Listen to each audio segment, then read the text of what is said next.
Good evening, everybody. It looks like we've got some more chairs if you want to sit.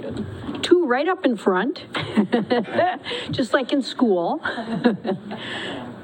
And I want to remind you, if you do want to speak tonight, to sign up in the back. And welcome, everyone. It's nice to see a nice crowd out here on a hot summer evening. So, good evening. It's Tuesday, June 21st, 2022, the first day of summer, the longest day of the year. And I would like to welcome you to tonight's Columbus, Wisconsin City Council meeting. Deputy Clerk Jane Foodie is going to take the roll. Albright. Present. Arnold. Present. Gray. Present. Moda. Present. Reed. Here. Wilkie. Present. Steiner. Here. Okay, we have a quorum. So if you are able, please stand for the Pledge of Allegiance. I pledge allegiance to the flag of the United States of America and to the republic for which it stands, one nation, under God, indivisible, with liberty and justice for all. Okay. Tonight's meeting has been noticed in accordance with state statutes and local ordinances, and I am now looking for a motion to approve tonight's agenda. Alder Moda will make a motion to approve tonight's agenda. Gray, second. second. It has been moved and seconded that we approve tonight's agenda. Is there any discussion? All those in favor, please say aye. Aye. Anybody opposed? Okay. Correspondence and communication. I know we have a lot of people signed up to speak, I think. Do we?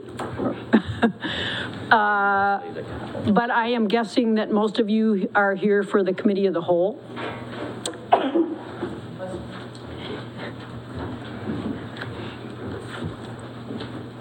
Okay. I think that is the longest list I've seen. It is, and it looks like it is. Everybody wants to speak at the committee of the whole. Maybe this one. Jack? No, Jack, you want to speak at the committee of the whole, right? Correct. Okay. Okay, so in that case, we're going to move on to the consent agenda, and I am looking for a motion to approve tonight's consent agenda. I have one small. Okay. I have one small grammatical error on the committee of the whole minutes. Under number 14, for the results of the 2023 budget procedure, second sentence, there just needs to be a space between 11 and, Oh, I see it. and Yep. I will approve the consent agenda with that change, or make a motion to. Gray will second. So it has been moved and seconded that we approve the consent agenda with the, with the noted change. Any further discussion on the consent agenda? All those in favor, please say aye. Aye. Anyone opposed? Okay. We're going to move on to new business for tonight. And the first item under new business is to consider task order number 2022-07-2022 comprehensive stormwater study. And we are considering this tonight for approval. We did discuss this at our last meeting, and I know that Jason Letha is here if anybody has any questions. And if not, Alder Gray moves to approve task order 2022-07, the 2022 comprehensive stormwater study. Alder Moda will second. so it has been moved and seconded that we approve the task order 2022-07 for the comprehensive stormwater study. Is there any discussion? Okay, we'll do a roll call on this. Gray. Aye. Moda. Aye. Reed. Aye. Wilkie. Aye. Steiner. Aye. Albright. Aye. Okay, so motion passes. Item number 2 in your packet is to consider resolution number 6-22, a resolution authorizing execution of the DNR Principal for Given Financial Assistance Agreement, and this deals with the lead lateral program. Again, this was something that we talked about in our last meeting, and I know Michelle's here if anybody has any questions. Anyone have any questions? Okay, then I am looking for a motion. Alder Motive would like to make a motion to pass the lead service lateral principal forgiveness resolution. Alder Albright can second that. So it has been moved and seconded to pass approve this resolution, pass this resolution. Any further discussion? Okay, all those in favor, say aye. Aye. Anyone opposed? Okay, number 3, moving on to number 3. This is the wastewater treatment facility CMAR resolution, the compliance maintenance annual report due to the DNR by June 30th. At our last meeting, Katie Anding, the lead operator, filled us in on the report and gave us quite a few details. So I know she's here tonight. If anyone has any questions they want to ask Katie, and if not, then I am looking for a motion. Alder Gray will move to approve Resolution 7-22, the CMAR Annual Report. Alder Steiner will second. Okay. It has been moved and seconded that we approve the number 722 CMAR annual report presented by the wastewater treatment facility. Is there any further discussion? Okay, all those in favor, please say aye. Aye. Anyone opposed? Okay, moving on to number 4. Number 4 is to consider property assessment services. And let's see, I think Brandon is here if anyone has any questions about this. It's, again, something that it was an agreement with the Associated Appraisal. We talked about this at our last meeting. Does anyone have any questions on the information that you have in front of you? Okay, and if not, I'm looking for a motion. Alder Albright will make a motion to approve the property assessment services from Associated Appraisal. Alder Wilkie will second. It has been moved and seconded that we approve the property assessment services. And is there any further discussion, any questions? Okay, we will do a roll call on this one. Gray, Aye. Motive, Aye. Reed, Aye. Rolke, Aye. Steiner, Aye. Albright. Aye. Okay. Motion passes, and we're going to move on to number 5. This is to consider Department of Public Works Administrative Assistance Office location to City Hall. And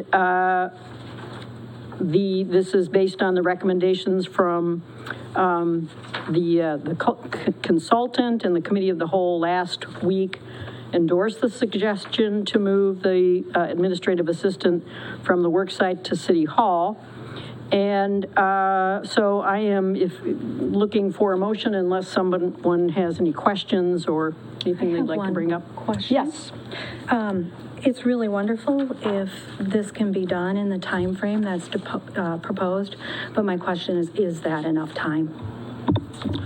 It's hard to know on the telephone lines in particular. We're dealing with the old copper lines from AT&T, and they actually have to make some physical changes. So that's really the biggest holdup. The network access and all that shouldn't be a problem. The computers are, interchangeable, and we use the same network drives. So that part of it isn't much of an issue. I think it's mostly the technological part on the telecommunications. Would we hold on a physical change of placement until the phones are done? It depends if we're able to successfully forward them. They tried to make changes recently, and it broke the voicemail box, so that when they changed the greeting, it stopped taking new messages. So we're sort of working with that antiquated system. We just updated it or re-signed up for a contract about 2 years ago. So there's a few limitations, but if we can either move the phone line so that it rings directly or forward the phone line from down there, would be kind of the trigger for us to make the move. I also have a question. So I agree with this is kind of being fast tracked compared to what we talked to about last time. So what about her training time then? Is she going to be down at DPW for training and then come back up here for her computer, or how's that going to work? So she's currently training down at DPW now. She's done the training up at the office, and that's going to continue as well, kind of as needed. I think she's up here tomorrow as well, learning more. And so it'll be a blend, but that's going to be, you figure, about another month of training down there before she'll be transitioning. And a lot of the tasks are, they're set out in the workflow. So as bills come up, they'll be processed. You're just going to be sitting in a different spot. Good questions. Anyone else? Anything they'd like to ask about? Okay. In that case, I'm looking for a motion. Alder Gray will move to approve the relocation of the DPW administrative assistant into City Hall. Alder Steiner will second. So it has been moved and seconded that the DPW administrative assistant be moved, her office be moved to the City Hall. Is there any further discussion? All those in favor, please say aye. Aye. Aye. Anyone opposed?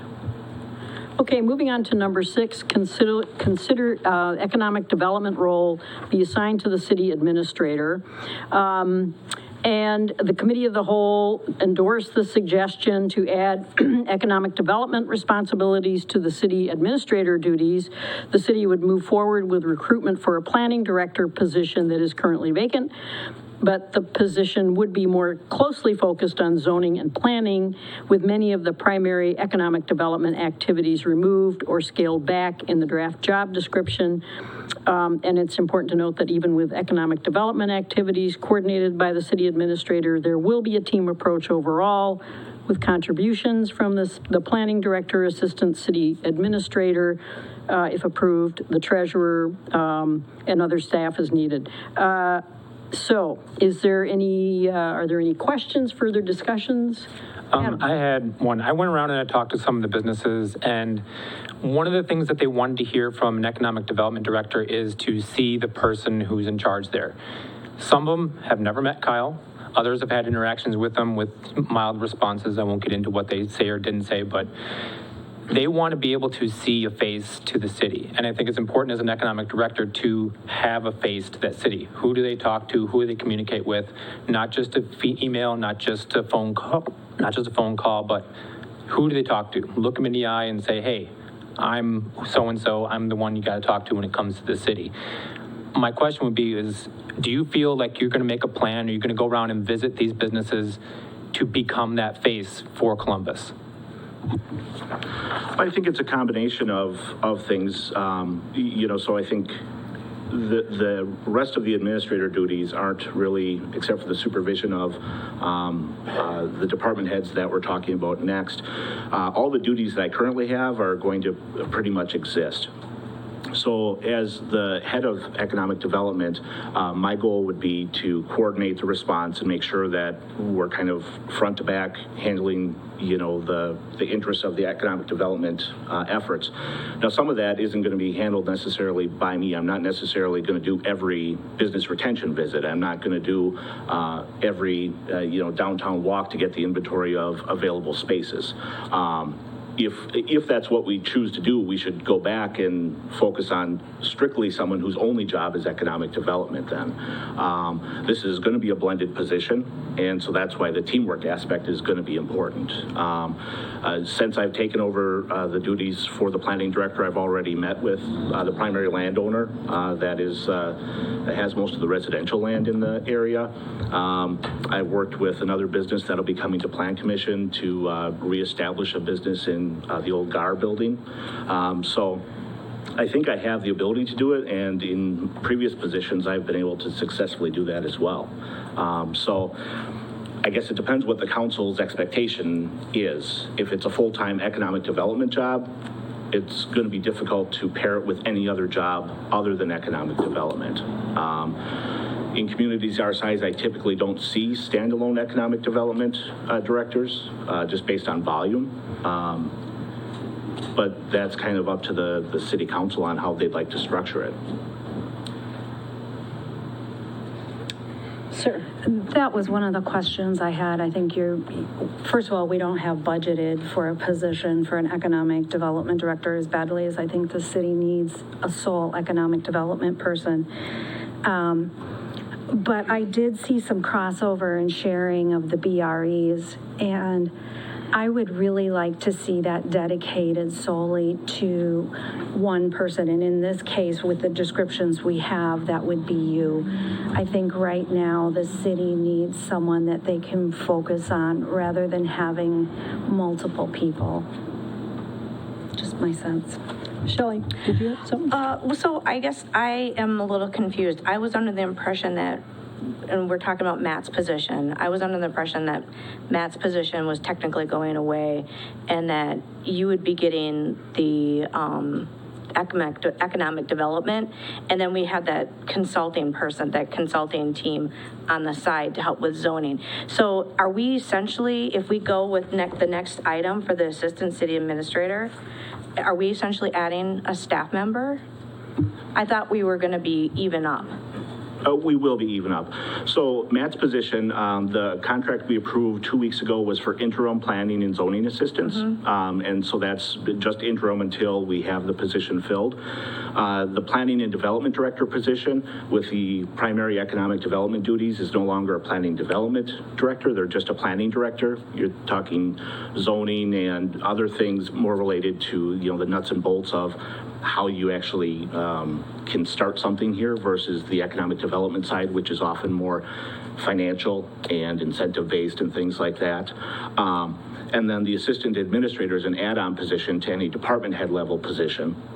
So that's not going to be adding a person, it's going to be adding duties to an existing staff member, and then that will probably result in having to shift some duties away from whatever position is the most qualified for that, to accommodate that.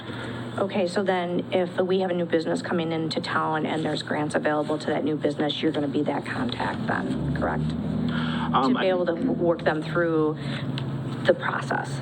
So I think there's a difference between economic development and the grants that are available and the incentives that are available in working on development plans and developer agreements. And so I think the sort of economic development grants, I think the planning director is still going to have a lot of contact with businesses as they fill out the zoning compliance certificate. And, that's kind of my vision. Most likely, you're not going to have all the businesses contacting the city administrator for those $5,000, $10,000 grants that are mostly where you fill out a form and it's sort of granted. I think the more complex things where you're actually negotiating economic development is where you would use the higher level. Okay, thank you. Any of the other alders have any questions about this? Okay. I am then looking for a motion.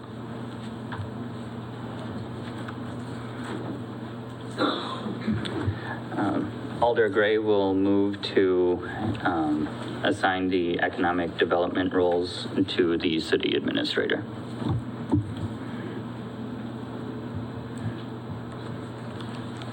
Reed will second. So it has been moved and seconded that we assign the economic development role to the city administrator. Is there any further discussion? All those in favor, please say aye. Aye. Anyone opposed? Okay, then we're moving on to item number 7, which is to consider the assistant city administrator position be offered to a current department. Oh, sorry. Oh, sorry. The planning director's job description as Oh, well. so we are going to vote in two, I'm sorry. Yeah, I see Paul nodding his head. Okay. Yeah, so we voted on the city administrator's job description. Now we need to consider the planning director's job description, which is separate. All right. And, yeah, I'm sorry I messed up on that.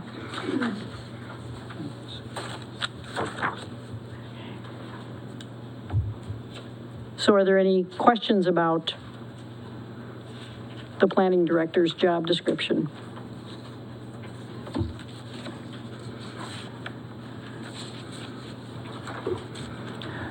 Alder Gray will move to approve the planning director's job description.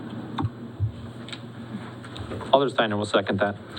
So it has been moved and seconded that we approve the planning director's job description. Is there any discussion? All those in favor, please say aye. Aye. Anyone opposed? Okay, now we're moving on to number 7, which is to consider the assistant city administrator position be offered to current department head staff.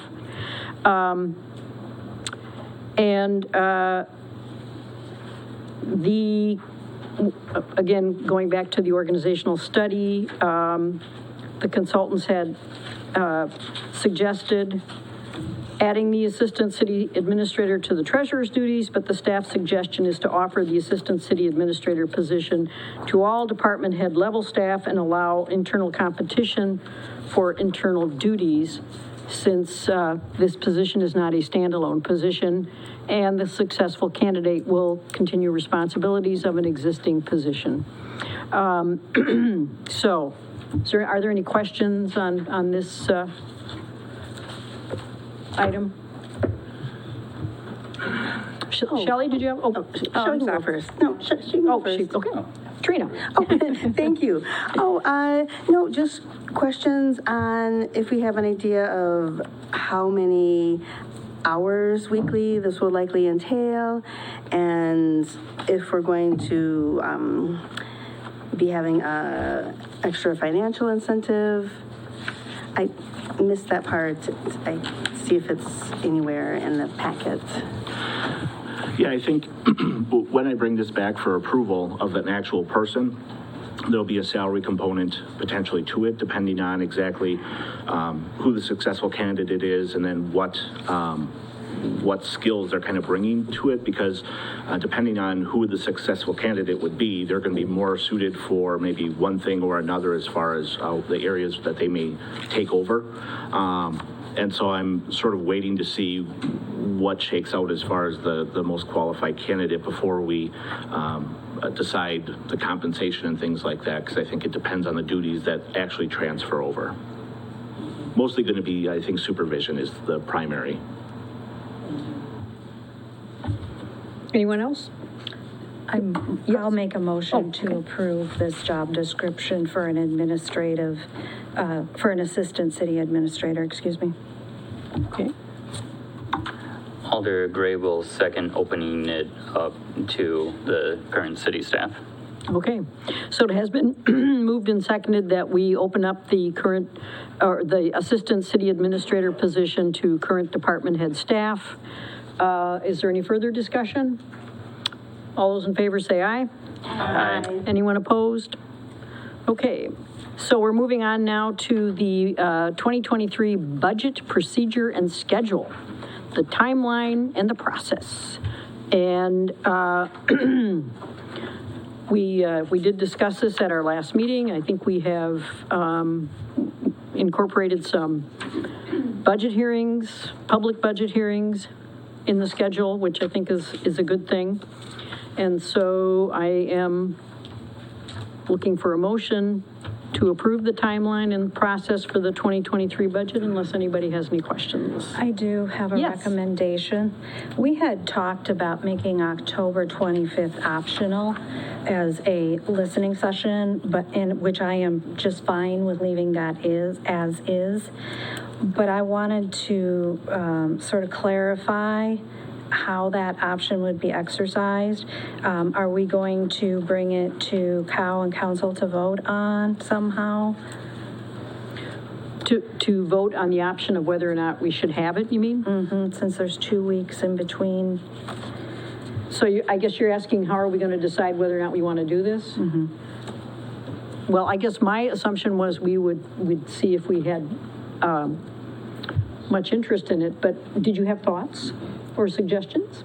I would like for the full council somehow to have input as, I'll remember eventually.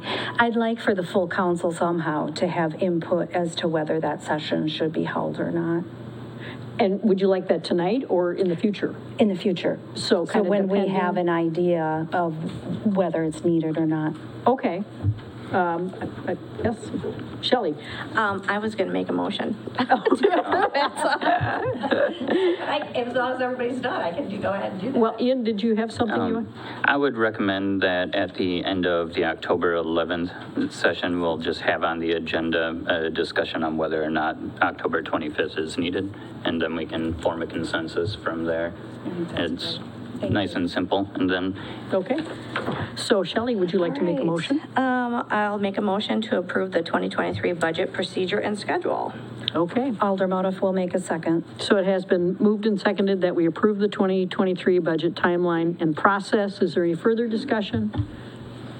All those in favor say aye. Aye. Anyone opposed? Okay. Moving on to number 9, which is to consider the renewal of Class A licenses for the licensing period of July 1st, 2022 to June 30th, 23. And we have 6 people, or 6 businesses rather. So unless there are any questions, I'm going to ask that whoever makes the motion, please name each business. And now I'm looking for a motion unless anybody has a question. Okay. All right, Alder Albright will make a motion to renew Class A licenses for the licensing period July 1, 2022 through June 30th, 2023. That is for Chester Bandit Store, DBA Chester Bandits, Columbus Market LLC, DBA Columbus Market, Delagen Corp. LLC, Dollar General, Quick Trip, DBA Quick Trip, Ultra Market Foods LLC, DBA Pick and Save, Walgreens Company, DBA Walgreens. Alder Rolke will second. So it has been moved and seconded that we approve the renewal of the Class A licenses as noted in the motion. And I think we decided to do a roll call on this, did we?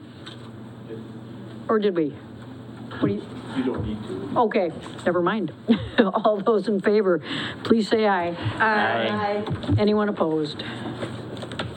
Okay, so those licenses all pass, and now we will move on to number 10, which is to consider the renewal of Class B license for licensing period July 1, 2022 through June 30th, 2023.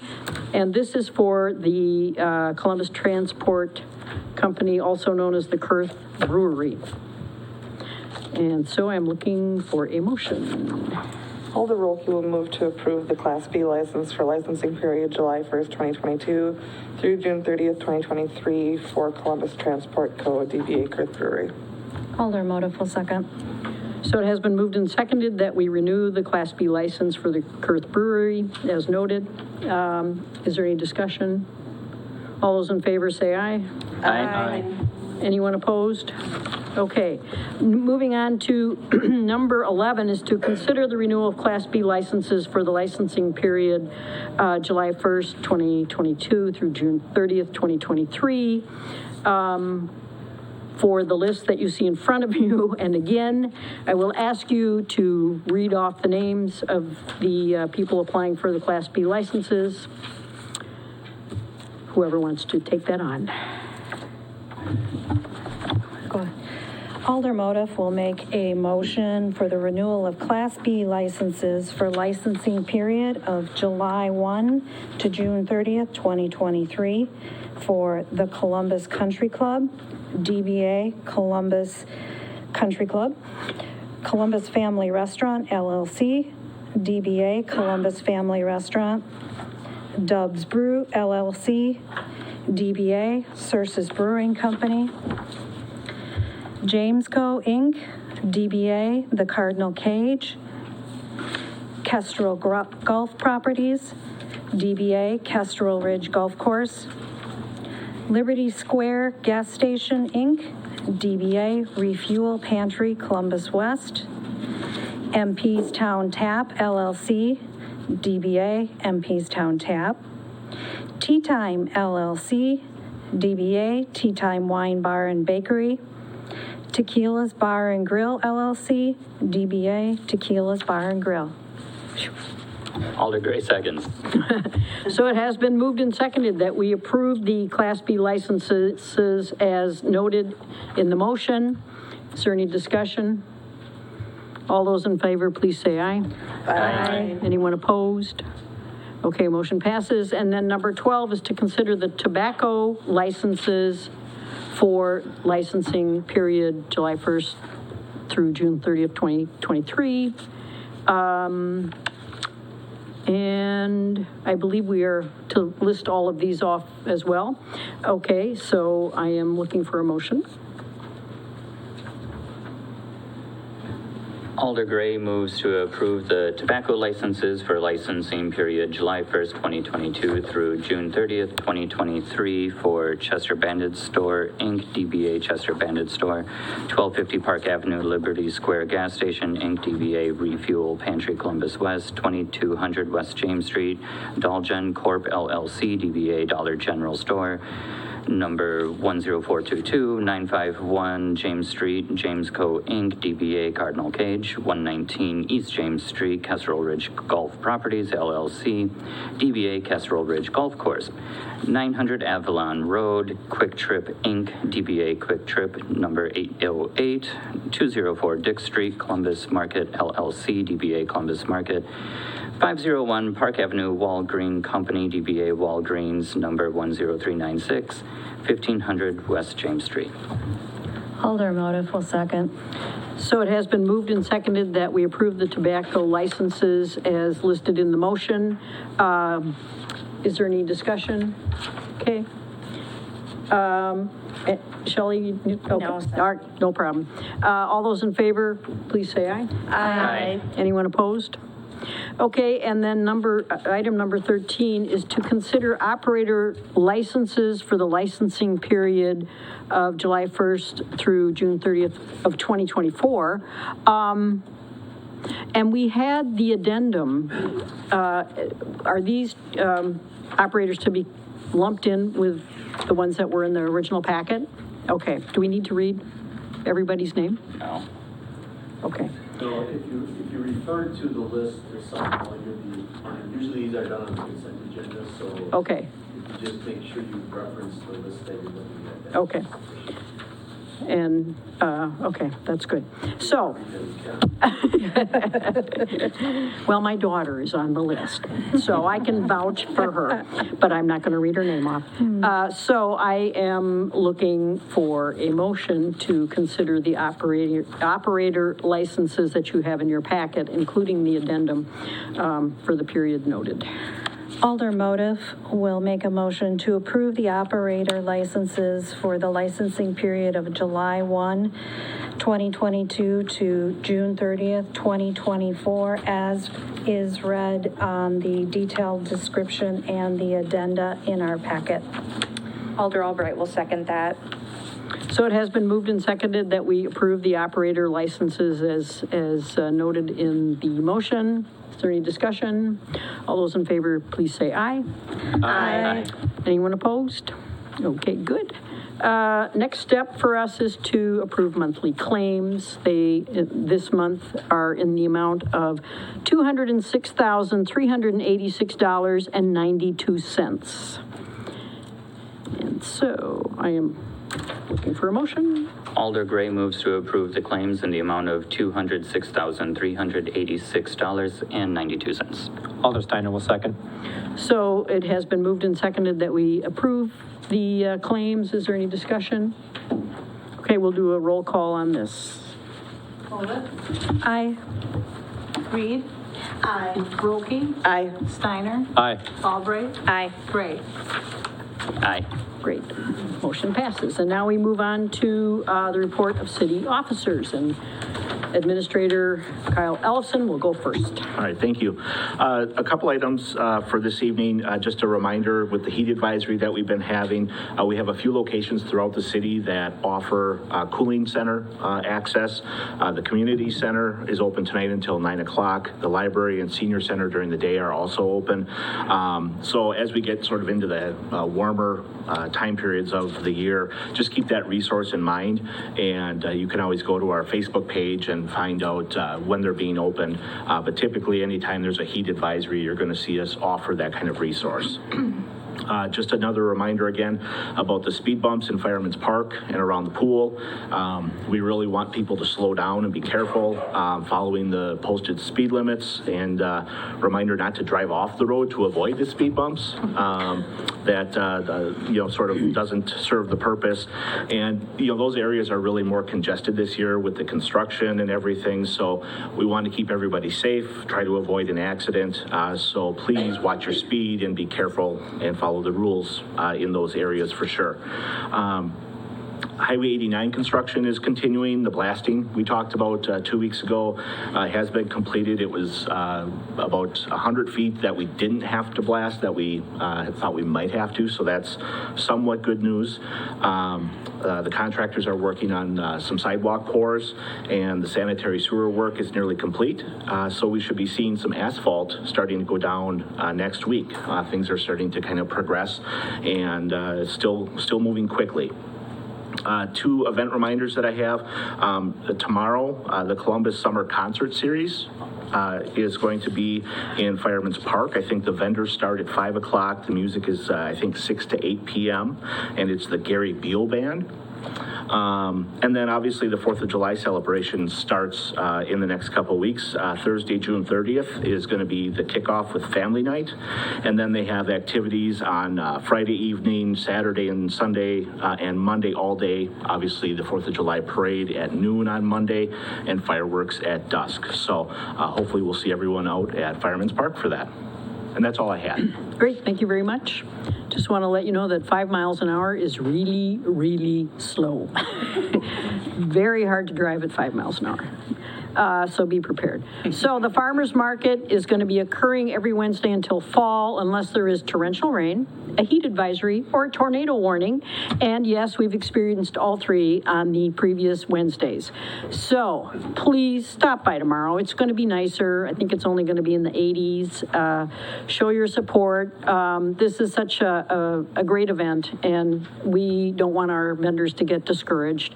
And they have so many wonderful things. So it's at 150 North Ludington Street, right downtown. Goes from 3 to 6:30. Speaking of the heat, the Aquatic Center is having their annual ping pong float day. And I had no idea what this was until Amy Jo told me about it. 1,000 ping pong balls are dropped in the pool for kids to gather and get prizes. Some of them are marked with, it's kind of like an Easter egg hunt, only in the summer. And she has a lot of other great events planned for the Aquatic Center. There's a beach night in July and a back to school night in August. And that's going to come sooner than anybody thinks, back to school. And as we get closer, I'll remind people about the events coming up in July and August. Also, Amy Jo from Columbus Rec would like to send a shout out to Interpac, and they provided the birdhouses, and they were painted by 28 kids enrolled in the summer camp through the rec department, and they're going to be distributed around the different Columbus parks. So thank you, Interpac. And you can still enroll your school-age kids in tennis lessons and swimming lessons. And be sure to check the rec department's Facebook page and the city Facebook page, because you'll get all kinds of great information about the many programs that they have going for kids. Last Friday, City Administrator Ellison and I were honored to be invited to honor Police Chief Dennis Weiner's graduation from the Wisconsin Certified Public Manager Program. I got that right, Dennis? And it was a ceremony in Madison with a class of 51 people from all over the state. It was, you actually met up at, was it Camp McCoy? State Patrol Academy. Oh, State, yeah. And it sounds like they had very luxurious, not really, I'm kidding. And it was a program that over 6 weeks, is that? 6 weeks, 1 week at a time. And you had to write a paper. And Dennis wrote a paper, as I understand it, about the challenges of recruiting candidates, officers to serve in rural areas. And it was a really great event. A lot of people came, and we're very proud of Chief Weiner, so congratulations. Congratulations. Yeah, let's give him a hand.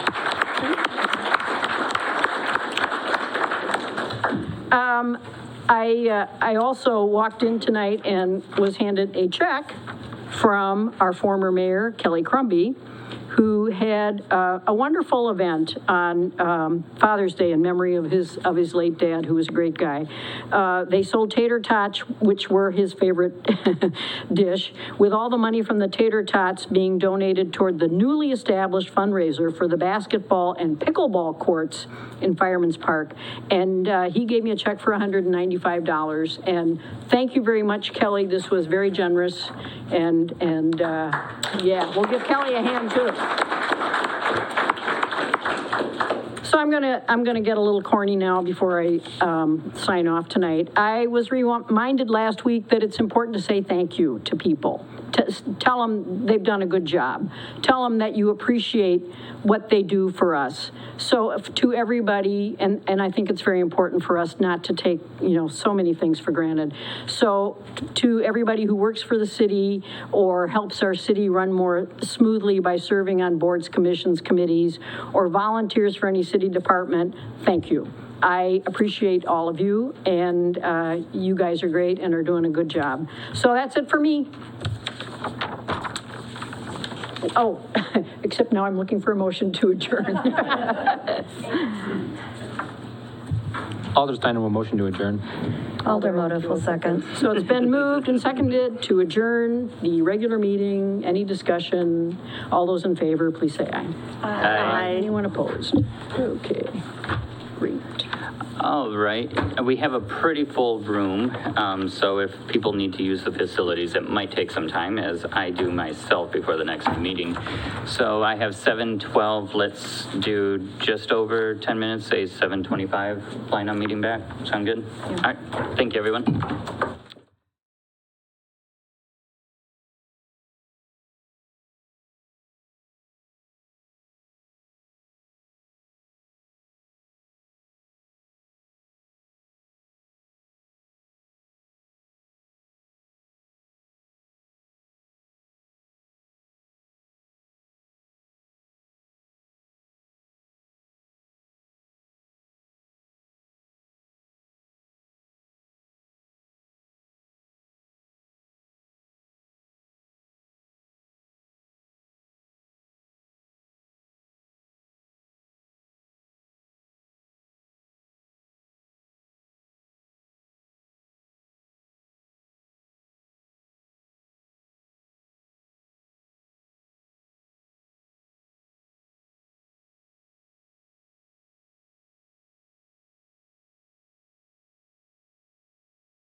water mains, and most of the deficient lead services have been replaced.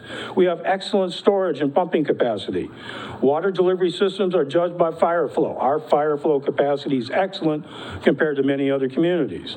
We eliminated most of the 4 kilovolt distribution system, the old-fashioned one, and the entire system will soon be upgraded to 12 kilovolts. Often, business location searches are looking for utility capacity ready to go. When I was working at Commerce, I often participated in those searches. Many communities don't have extra capacity ready to go because they failed to invest. We do have an appropriate margin of extra capacity in both our water and electric utility services. We raised the rates and bought the infrastructure. That usually doesn't happen with elected governance. The other thing that happens with elected utility governance is the loss of continuity. Madam Mayor, your dad was on the commission for something like 50 years. With longer 5-year terms, commissioners learn more about what's going on in the utility world and how things work versus the short 2-term transitory terms of many aldermen. It's just a fact that aldermen seem to not last very long before they suddenly find themselves pursuing other issues or maybe find themselves unelected. Staff erosion is another concern. Qualified linemen and equipment operators willing to get out of bed in the middle of the night to fix something are not lining up our door to get hired by the city. So if you would like to keep the lights on, we need to respect the fact that qualified linemen have many other employment opportunities. If we don't, we will probably find ourselves short-staffed. The same might happen if the city tries to invoking uniform city employment policies upon city employees. Without competent staff, a 2-hour outage may be a 10-hour outage or a 2-day outage. We scramble to find people to fix it. I suspect, but I'm not sure about this, that somebody started pushing this idea again. It's not the first time we've talked about this, with the objective of using utility funds to augment city funds. Commingling city and utility ratepayer fund leads to hidden ratepayer subsidy for other city function. Elected officials then boast about holding taxes down while gouging ratepayers with these hidden costs. Our separate and autonomous commission has prevented this abuse of the ratepayer for the last 121 years. I urge you to reject this notion that our Water and Light Commission, which has served us well for over a century, is somehow inadequate for today's needs. Let's not politicize our local utility management for the sake of accessing utility funds to pay for other city functions. Thank you. I want to say, Thank you, Jack. Al Sorshine is the past former president of the Water and Light Commission too, is here as well. Thank you. Thank you. Next up, we have Kelly Crombie.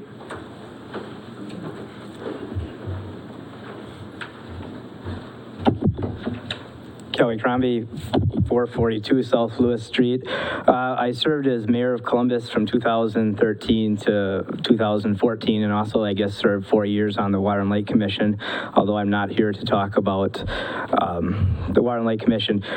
During my tenure as mayor, we had a local group come to us to talk about snowmobiles and snowmobile trails, and as I explained in my email last night, it was a very well-intended process, and I think we ran into some trouble with constant complaints to myself and other city officials at the time about noise, about property damage with snowmobile tracks. I know ATVs and UTVs are different. There were also numerous trespassing complaints, including a snowmobile driving through someone's backyard where they had no reason to be there. So, I'm not for this or against this. I would just, urge caution and work with the local groups to come up with a solution so we don't, kind of relive some of the issues that we ran into a while back. And I'll yield Jack the balance of my time. Thank you, Kelly. Next up, we have Pete Oh, I'm gonna murder that.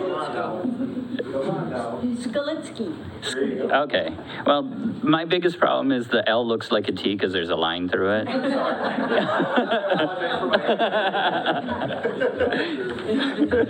Thank you, Pete. I purchase things for a living, so my handwriting has never been good. There's a reason this is typed. Right? I'd like to express my desire for the City Council of Columbus to create an ATV, UTV road route ordinance for all of the streets within the city limits of Columbus. The Wisconsin State Statute 23.33 allows legal operation of ATVs and UTVs on Wisconsin roads. This statute removes any liability to the city as long as the city enacts an ordinance to allow the ATV and UTV travel. Many local cities and villages have opened their streets to ATV and UTV travel without any incidents, including Fall River, Waterloo, and Waupun. ATV and UTV usage is the fastest growing family activity in the state of Wisconsin. Comparing a snowmobile to an ATV or UTV is an apples to oranges comparison. Snowmobile trails are set on private property, and the ATV UTV ordinance we are requesting is for use on public streets. They're two completely different machines with their own unique rules and regulations. Currently, there are no open connecting road routes that allow traffic between Dodge County and Columbia County road routes that are all open. Opening the streets in the city of Columbus would aid in that connection. And it would allow the residents of Columbus access to the road routes outside of Columbus without having to load the machine on a trailer and drive to a drop location to enjoy them. The majority of the ATV UT traffic will be on the main streets, as is any other current traffic. The traffic within neighborhoods will be mostly the residents leaving to go to or returning from the road routes after a ride. This is not going to be a free-for-all. The majority of riders that like to ride the off-roads trails in northern Wisconsin do not prefer to ride on road routes. They want to be off-road. The biggest benefit to opening the city streets to ATV and UTV use is the additional revenue it'll bring to the local restaurants, gas stations, and other small businesses, including our local thrift shops. Businesses in the surrounding area are benefiting from this revenue stream. I feel Columbus businesses should be able to as well. The mayor had a question asked of her in November. What is the upside for residents that don't have an ATV? Honestly, unless you have an ATV or UTV, it's not going to be a benefit. But in that same regard, all the things that the city offers to its residents, I would guess that there isn't one item that is utilized by all of the city residents, but I would bet that there are numerous opportunities that are utilized by numerous smaller portions of the residents. The city attorney stated in November that he has written ATV, UTV route ordinances, so his costs would be lower. And the local ATV club, the Quad County Runners, has volunteered to pay for the signs needed if a ordinance is enacted. So that would be an expense that would not be incurred by the city as well.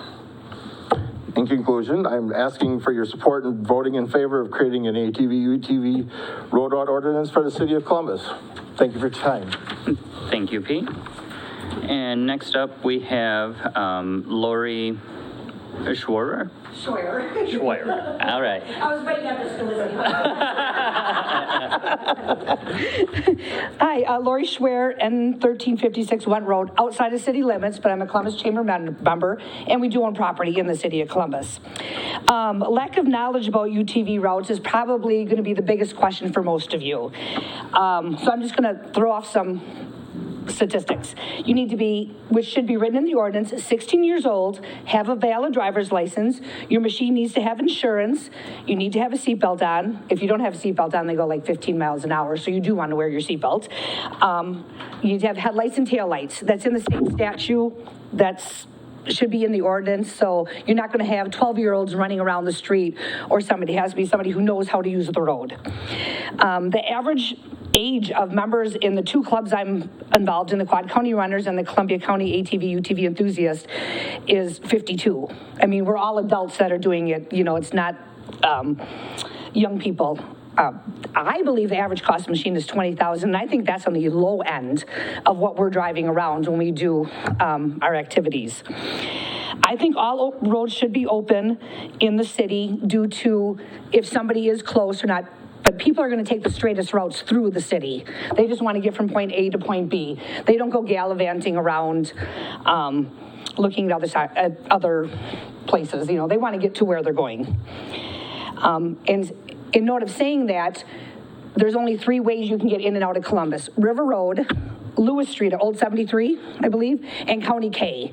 So because of the speed limit rules by state law, any 35 miles an hour is the standard, is the rule by the state that you cannot be on a state highway if it's above 35 miles an hour. So they have to stop at Walgreens. You have to stop before you get to either side of 73. So you don't have to worry about it in that heavy, fast traffic.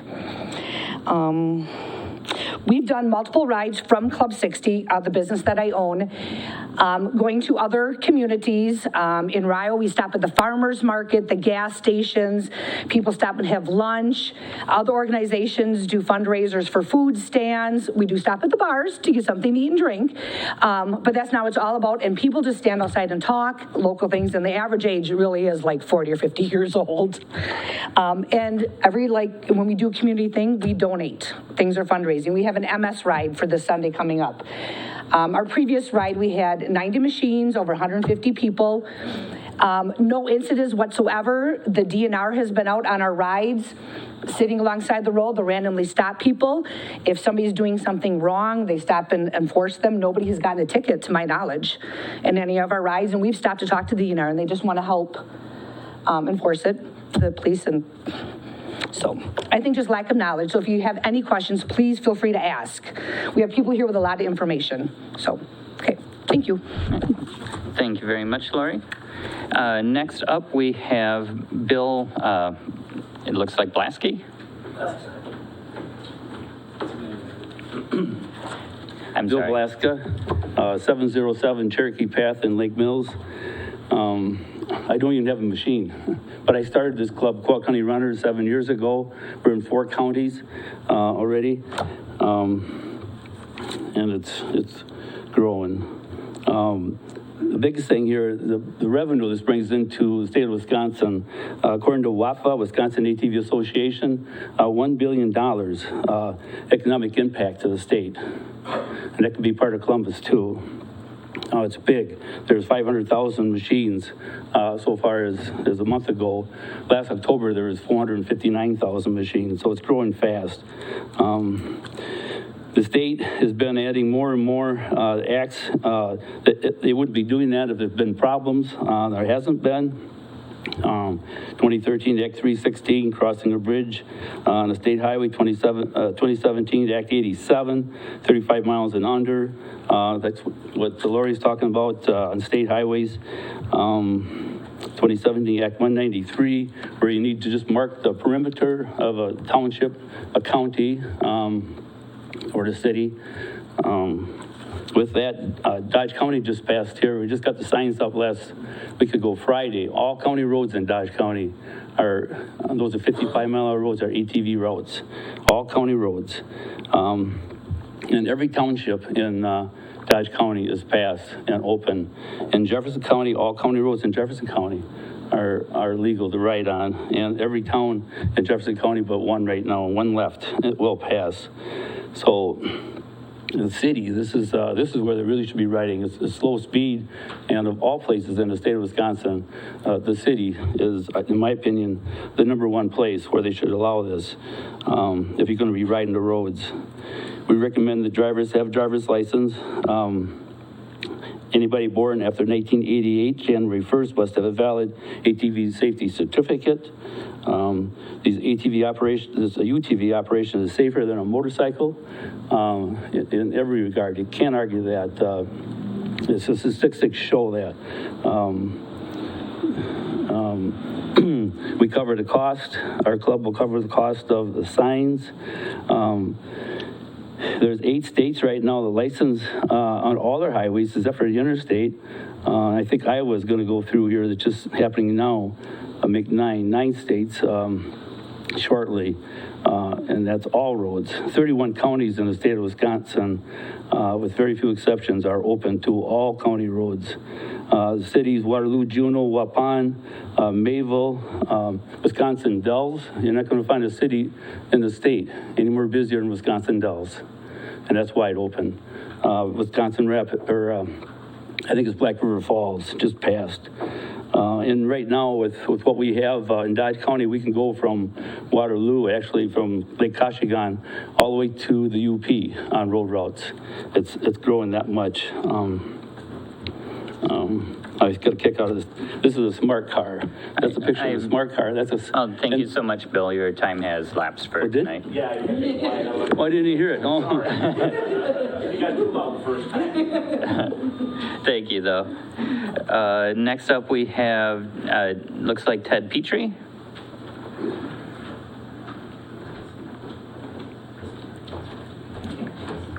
Hi, my name is Ted Petrie. My address 231 Campbell Street. I just wanted to say I supported ATVs in town. Wanted to come out, my wife, my family, kids. We enjoy ATVing. It'd be nice to have routes in town to go around the area and enjoy our machines. Thank you very much, Ted. Next up, we have David Koenig. Dave Koenig, Columbus Water and Light. So I've been with Water and Light since 2009. We just had a nice little conversation with Kyle, Ian, Sarah, and the mayor at the shop, addressing the occupational study concerns. And we, the crew and I, we obviously voiced our concerns. But I am the longest tenured lineman at Columbus Water and Light. I've been there for going on 13 years this year. My replacement, I replaced Joe Hammer, who has worked for 42 years, so the longevity there just shows. Jim Baldwig worked for 35, Tim Geiger was 37, Donnie Zander was 42, so the longevity with the Water and Light is there, and it's always been there, and that's greatly because of the commission that we've had. The commission has always made the right decisions for the ratepayers and for the Water and Light employees, so the option 2 with bringing wastewater over, that gives wastewater the opportunity to have that longevity with longevity employees, good pay, good working relationships. And the option 3, disbanding the commission and creating a new board for that, it just doesn't make any sense. So if the city council were to go with option 3, I will be giving my resignation. So thank you. Thank you very much, Dave. And next up, looks like Vicky. Lefa. Thank you so much, Vicky. Part of the problem is names, like, they get squeezed onto the next line, like Right. people right over top of your name. So I'm Vicky interesting. Lepa. I live at 436 West School Street. I am also an employee of CWL. I've been there for almost 16 years. If the council would like to disband our commission, I will also be resigning. Thank you. Thank you so much, Vicky. And next up, we have Jacob Tanner. Good evening, Council. My name is Jacob Tanner. I live at 962 Waterloo Street. I'm our lead water operator for the City of Columbus. I'm our only certified operator for drinking water in the city. If the council decides to go with option number 3 for the occupational survey, I will also be turning my resignation. Thank you, Jacob. And next up, oh, this one is written really little, too. All right, thank you, Zachariah. I got a small handwriting. My name is Zachariah Fenner. I live at 417 Parkview Drive.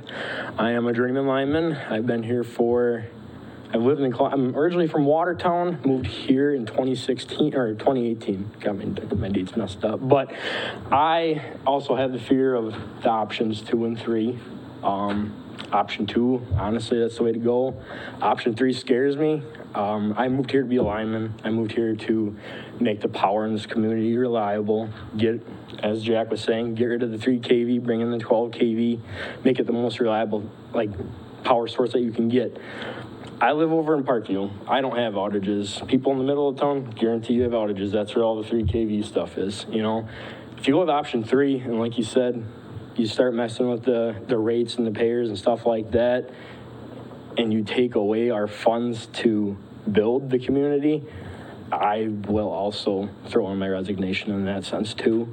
And it's not personal, it's just, I want to make power better. I don't want to just sit there and do nothing. So on that note, thank you. Thank you, Zachariah. Next up, we have Jacob. Oh, thank you, Jacob. Fun name. Yeah. Hi there, I'm Jacob Bonas, 320 Richmond Street, also a member of Columbus Water and Light, first year apprentice lineman. First, I'd like to say thanks to Kyle, Ian, Sarah, and the mayor for coming down and talk with us at Water and Light and listen to our ideas and concerns, especially with option number 3. I think it was very productive and helpful for all involved. And as for the other council members that weren't or couldn't be in attendance, I hope the ideas and concerns were addressed to you from the ones that were in attendance. And if they weren't, you know, we would gladly welcome you down and we could have the same discussion, same format, so that everybody's on the same page and can make an informed decision with all the information that has been presented and available to the others already. Please take your time going through the options and the information that is before you so you can make the best decision possible. And don't be afraid to ask the hard questions or wait for answers. You may have to make a decision that might not be the popular one or an easy choice. Please take and do what is right for the best interests of the city as taxpayers and also ratepayers. I believe in public power and being commission run. I have previously worked at DPW for 7 years and then switching over to Water and Light. It far exceeds with direction, project planning, and having a complete comprehensive plan for system upgrades, vehicle maintenance, and replacement. And we have that to thank because of the commission members that have vested time and interest in maintaining the high standards. I mean, these people are my family, and to hear them saying that, I can't do it by myself. So I would be resigning as well. Thank you. Thank you. All right. Next up, we have Rose Schultz.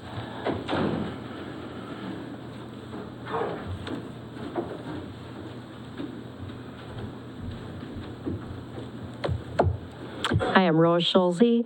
I live at 257 Waterloo Street. I'm here to address agenda item number 9, the organizational study for the utility and the city. I am in my first 5-year term. I'm in year 4 as a Columbus Water and Light Commissioner. I'm also employed by Sun Prairie Utilities, and I've been there for 27 years, the past 15 years as the financial manager. Being on the Columbus Utility Commission gives me a little bit different perspective. I'm on the other side of the fence now, so that's been helpful for both positions. I think after reading through the McMahon study, there's some things that I guess bother me. In fact, I think Joe Hammer was reading off my paper because I had some of the similar things, so I won't necessarily repeat all of those. But, you know, when you talk about lack of transparency, I think it seems like we should have had this item on the Columbus Water and Light Commission agenda, and it has never been on the agenda to discuss the recommendations, any of the report items. You know, there was numerous inaccuracies in there. And quite frankly, it seems like it was slanted negatively against Columbus Water and Light. I'm not sure exactly why. You know, so I think I would like to see this on the agenda. I'm also not in favor of option 3. But I would like to, I wanted to hear what the employees had to say as far as the recommendations of option 1, option 2. I think, another thing too is that with line workers, you can have somebody come in from another utility, but they don't know your system. And so there's a lot of safety considerations there too that need to be thought through. And it's quite competitive, even in Sun Prairie. We just lost 2 this week, that gave their notice. So it's competitive, and so Columbus isn't the only place like that. I'd also like to see, there's some new position changes that were made tonight, and that's fine, on the city side, but I would like to see more transparency as far as what Columbus Water and Light is expected to pay for various positions throughout the city. Thank you so much, Rose. Okay, thank you. And next up, we have Al Stroshine. Alan Stroshine, 620 Park Avenue, Columbus, Wisconsin, former Water and Light Commissioner for 10 years, former President of the Water and Light Commission. I had very big shoes to fill because I filled Clark Arnold's shoes when he finished his 50-plus years as a Water and Light Commissioner. I would just like to emphasize the public power aspect of Columbus Water and Light. We were a member of WPPI, just down the road at Sun Prairie. The commissioners feel very strongly. I went to many, many meetings with Jack Sanderson and Doug Caldwell and Joanne Thomas and other, Heidi Poser, other people that served on the Water and Light Commission. Dave over here is the last commissioner, or last employee. I think he was hired when I was still on the Water and Light Commission. And I appreciate what he said about the longevity of people that served not only as linemen, but the very first thing that I did when I became a Water and Light Commissioner, and I would encourage you as council members to do this for the DPW, whatever. I went out, I took a half a day off of work as an attorney, and I went out with Jimmy Ballweg, and I went and learned what he did, what these folks do. You got to walk in their shoes before you make a decision about them. And I don't want to boil my water, and it certainly sounds, if we go to option number 3, I will be boiling my water. Thank you. Thank you, Alan. And next up we have Troy Keogh. Thank you, Troy. It's better than keyhole. Yeah, I did. Troy Kehoe, 138 East School Street, born and raised in Columbus. Take pride in working for the city of Columbus. I've worked for the city of Columbus for 17 years. 15 of them was at Public Works, a year at Wastewater, and now just recently with Columbus Water and Light. I've been through a lot of bad leadership through Public Works, through Wastewater.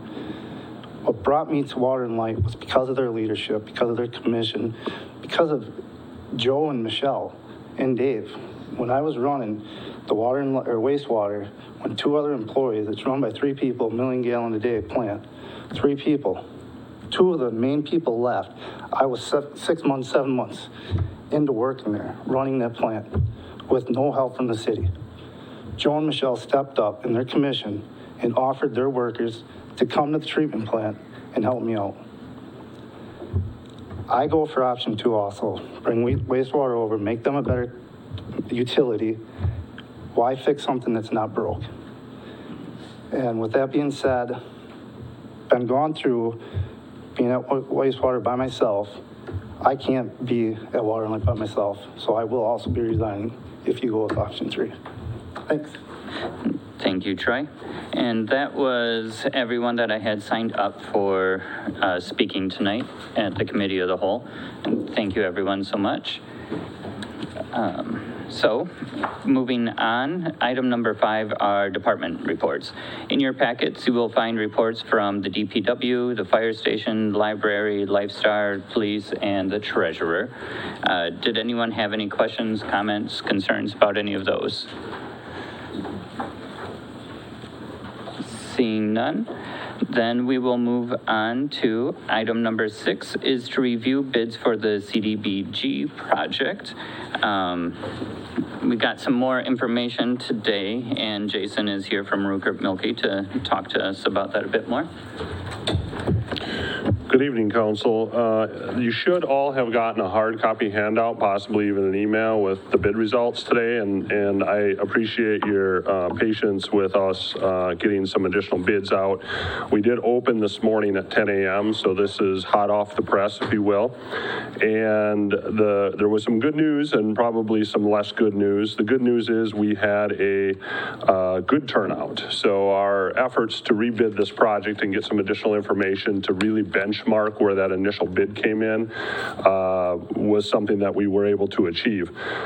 In hindsight, we also decided to give us some flexibility by making the one bid mandatory and then the optional for the dredging. I feel like that did draw some attention. I think there was contractors that were very interested in the initial bid. The bad news was if you, the second page of that handout, I did put in here just for reference, which was the original bid we rejected. So going back to the single bid we had, the first part of the project was $569,064, and I think the low base bid here was $565. So almost identical price-wise. So I don't think that we gained much price, but we did gain the flexibility of just awarding that initial culvert replacement project under Fuller Street. So our recommendation tonight, after we've compiled the bids, were that we would recommend moving forward to exercise securing your grant. That's for the CBDG, and utilizing that. If you remember, we have a deadline where we have to get that spent by October, and we're really kind of under a time crunch here to award this and get this project going.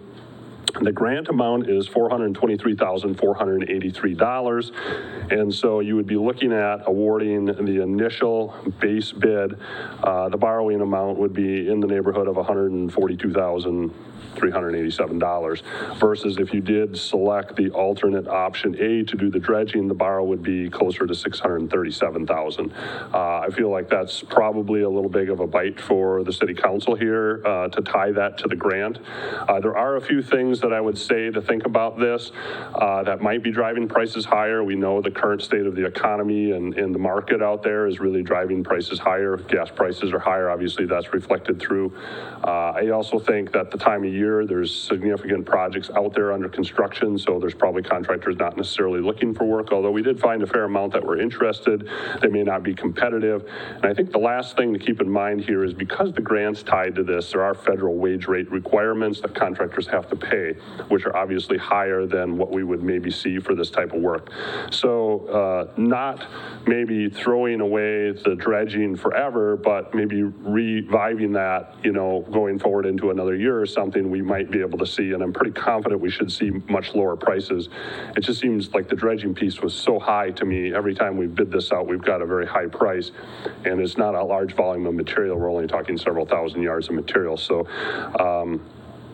the thing that does impact is the grants, because the grant did conclude both the dredging and the culvert replacement. We've talked to the DOA today, and we did verify that the grant can be revised and amended. What it does require is a letter from the city signed by the mayor stating that they would like that you would like the application or the grant application revised to just include the one project. We can do that. It takes about 10 to 14 days, they said, to get the grant approved. There shouldn't be any issue with it. They thought we've been keeping them abreast. They thought the results today were okay, and they understood why that would go forward. And then we can actually move this forward if you're favorable with our recommendation to the next meeting and award it. We don't have to have the grant revised to award it. So the good thing is we can keep the process moving at this point if that's the direction you so choose, and we can work on getting the revision approved. So even if we approve the award in July at the first meeting and we haven't got the grant revised, that should follow shortly thereafter, and they said that was okay. So we've kind of checked on all these different pieces to make sure that we were still tracking where we need to be, and Our recommendation is to capitalize on the $423,000 grant and award the base bid in the amount of $565,870 to RLP Diversified. Thank you so much. Any questions? Jason, did anyone have any questions for Jason? Sure. So you kind of went through this so quickly. So the base bid. If you want to turn your mic on real quick. Sorry. Just the base bid is 565, and the grant we'd be getting is 423, right? Correct. And then to add, and how much extra is it to add the dredging total? $495,000. So the dredging was almost $500,000? Yes. Oh, that's why I didn't understand it. That's my reaction, oh my God, too. so expensive. All right. I've been doing this for 25 years, and I cannot understand why that's a $500,000 project. It's just, we did have a pre-bid meeting to invite contractors out, and we were just having trouble getting contractors to come and look at it. I don't think they truly understood the project, and that was the purpose of us having that meeting. But out of these 5, did we get one for this last? I was looking for Jerry, sorry. I think we got one for the first bid, and I think we got one for the second bid.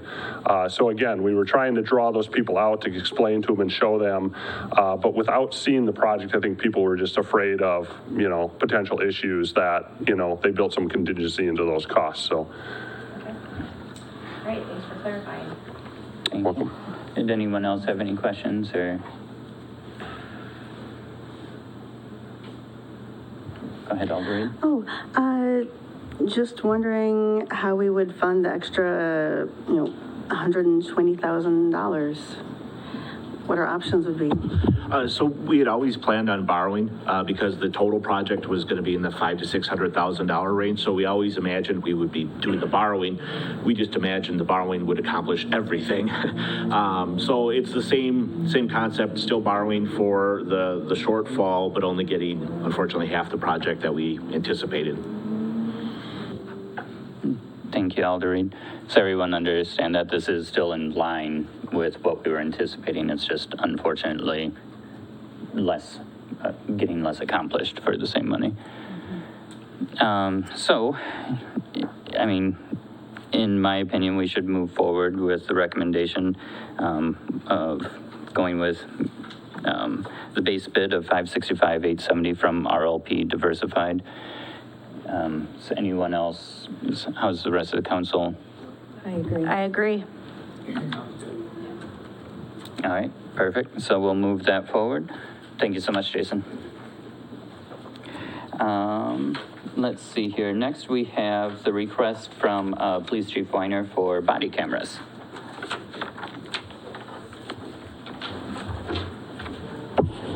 Good evening. I'll just start out with I'll go back to 2014. I'll try not to make this real long. A civic organization offered to donate body cameras to the Columbus Police Department in 2014. Would have been one body camera for each officer, which is pretty much a standard, and the storage of the video, which also comes with an added cost. The council at that time turned that offer down, and the chief at the time was directed to pretty much kill the body camera issue. So nothing has really transpired since then. Obviously, he's went on. In the last 8 years, a lot has changed with body cameras. They are now the norm and not the exception to have them. In fact, when we get records requests from defense attorneys, from the court, maybe from other departments that we assist on something for copies of records, squad video reports, things like that, a lot of them don't believe we don't have body cameras. One defense attorney in particular asked me to put it in writing that we don't have them, and alluded to the fact that we were hiding some video that was going to exonerate his client. But the real reason I'm here tonight is I'm not asking to purchase anything. I'm not asking to make a commitment. All I want to know is the will of the council to pursue evaluating them again. And the reason that the timing is now is for a couple of reasons. We just received $11,500 grant from the governor, who redistributed some of the ARPA funds to law enforcement agencies in Wisconsin. I do have another need for a fair chunk of that money. Our cameras and microphones in our interview rooms, the system is done and we need to replace it. So that's going to take probably a chunk of that, which I didn't budget for because it died a couple of months ago. unfortunately, during a case that we needed the video from and found out the audio didn't work the best. So, but also within the last couple of weeks, the legislature announced a $2 million body camera grant, specifically 2 body cameras. It is competitive. And it also, I believe the deadline is within the next several weeks that we would have to submit. And also I could look for potential other donations, maybe civic organizations wanting you to kick in. Again, I'm not looking for a commitment tonight that we're going to get them and then figure out how to pay them. I'm just looking for information to evaluate what's out there. And if the will of the council is to proceed, I would submit a grant and then hope that it comes forward.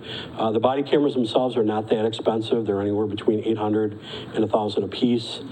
And then the big issue is storage. What do you do? Some of the body camera companies will bleed you for cloud storage. And obviously that is the most easiest, simple system. They make it simple for a reason so that they can profit, but then they also offer you the ability to store it locally, which is what I would do. So a good chunk of my grant would be about $5,000 or $6,000 to add more server space to our video server. We currently have a separate video server, a virtual server that is a part of the city server for all of our squad video. And actually I got a warning yesterday from OnTech that we're almost running out of space just on our squad video. So I would have to supplement that, but I would do that all under the grant. And those are pretty much the operational costs. We've all seen body camera footage in the news. They exonerate officers, and if we're doing something wrong, hold them accountable. That's how we all feel. The help that they can provide, I think, will be great for a bird's eye view of what we do, liability-wise, and also evidentiary. I mean, I'm not going to kid anybody that, yeah, they're going to help us with people that say things or do things and then later deny them. But I think the big thing, you know, we constantly hear the word transparency in law enforcement. And we obviously want to do the right thing all the time, and occasionally we get things wrong. And when we do, there's accountability.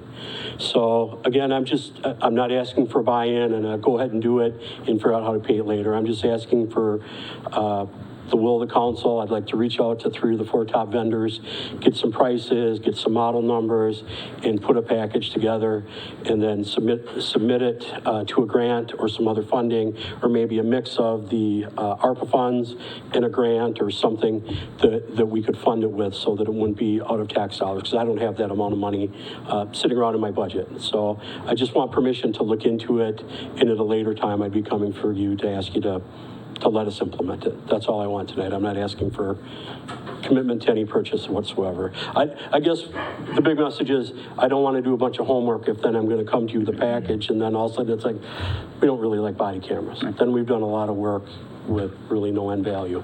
Thank you so much, Chief. And I appreciate that very much. I think we all understand that you're asking whether or not we would support body cameras, not asking for the actual monetary amount. Correct. I, for one, think it's an excellent idea, and we should have had them long ago, in my opinion. Alder Reed? Oh, thank you.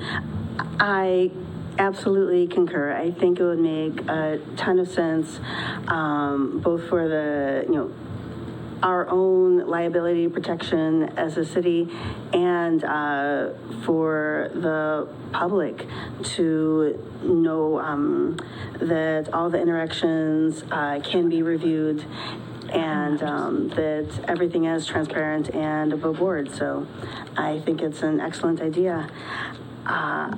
Do you need our blessing this evening in an unofficial capacity just to start the grant process? That would be fine with me. I mean, the first step is going to be we're going to reach out to vendors, get prices, get products. It's a good benefit of being in the command college class. I sent a message out to all of my classmates and I got back what they're all using, good, bad, and different costs. You might want to try this for storage. This model works in sync with the squad video cameras that we have, which are Panasonics. So Panasonic has a good one out there that they play well together. And actually the second you turn your lights on, your body camera comes on as well. So there's a lot of those options to look at. But I guess I'm just looking for a general nod that it's something somewhere down the road, if I can find the funding, you guys would support. That's all I'm asking for. Thank you, Alder Reed. And Automotive? Personally, I think this is a no-brainer. I appreciate your going after funding to do it, but I think for our police officers' safety and for transparency, we really need to have the body cam. So I encourage you to do the research, and thank you. One use of force complaint would pay for this system tenfold. Right. If we could have it that we didn't twist his arm or choke him, or I mean, I'm being honest. We get calls from time to time with people that say things that we do or said on a traffic stop, and I'm able to articulate those away 99.99% of the time with the squad video cameras. And the body cameras would supplement that much more, because the squad cameras are focused on a traffic stop with a fixed camera hanging in the windshield, where the body camera is clipped to your shirt and it follows you. I would just say I support anything that would make things safer and more, liably effective for the city and for its police force. I mean, body cams would make things a little bit more culpable to any event interaction you have. We're all human, we all make mistakes, but everyone needs to be, it needs to be seen, because there's always going to be lies, there's always going to be misdirection and misinformation out there. And body cams, it's a norm now. Everyone has them. It's something that we should have for our police force. Thank you, Alder Steiner. So from what I gather, everyone is confident, comfortable? Yep, I think it's absolutely, we should have them. That's all I wanted, just to get the wheels turning to look into it. Awesome. Thank you so much. Thank you very much. Then next up on our agenda is item number 8, preliminary funding plans for debt issuances. And we have Brandon.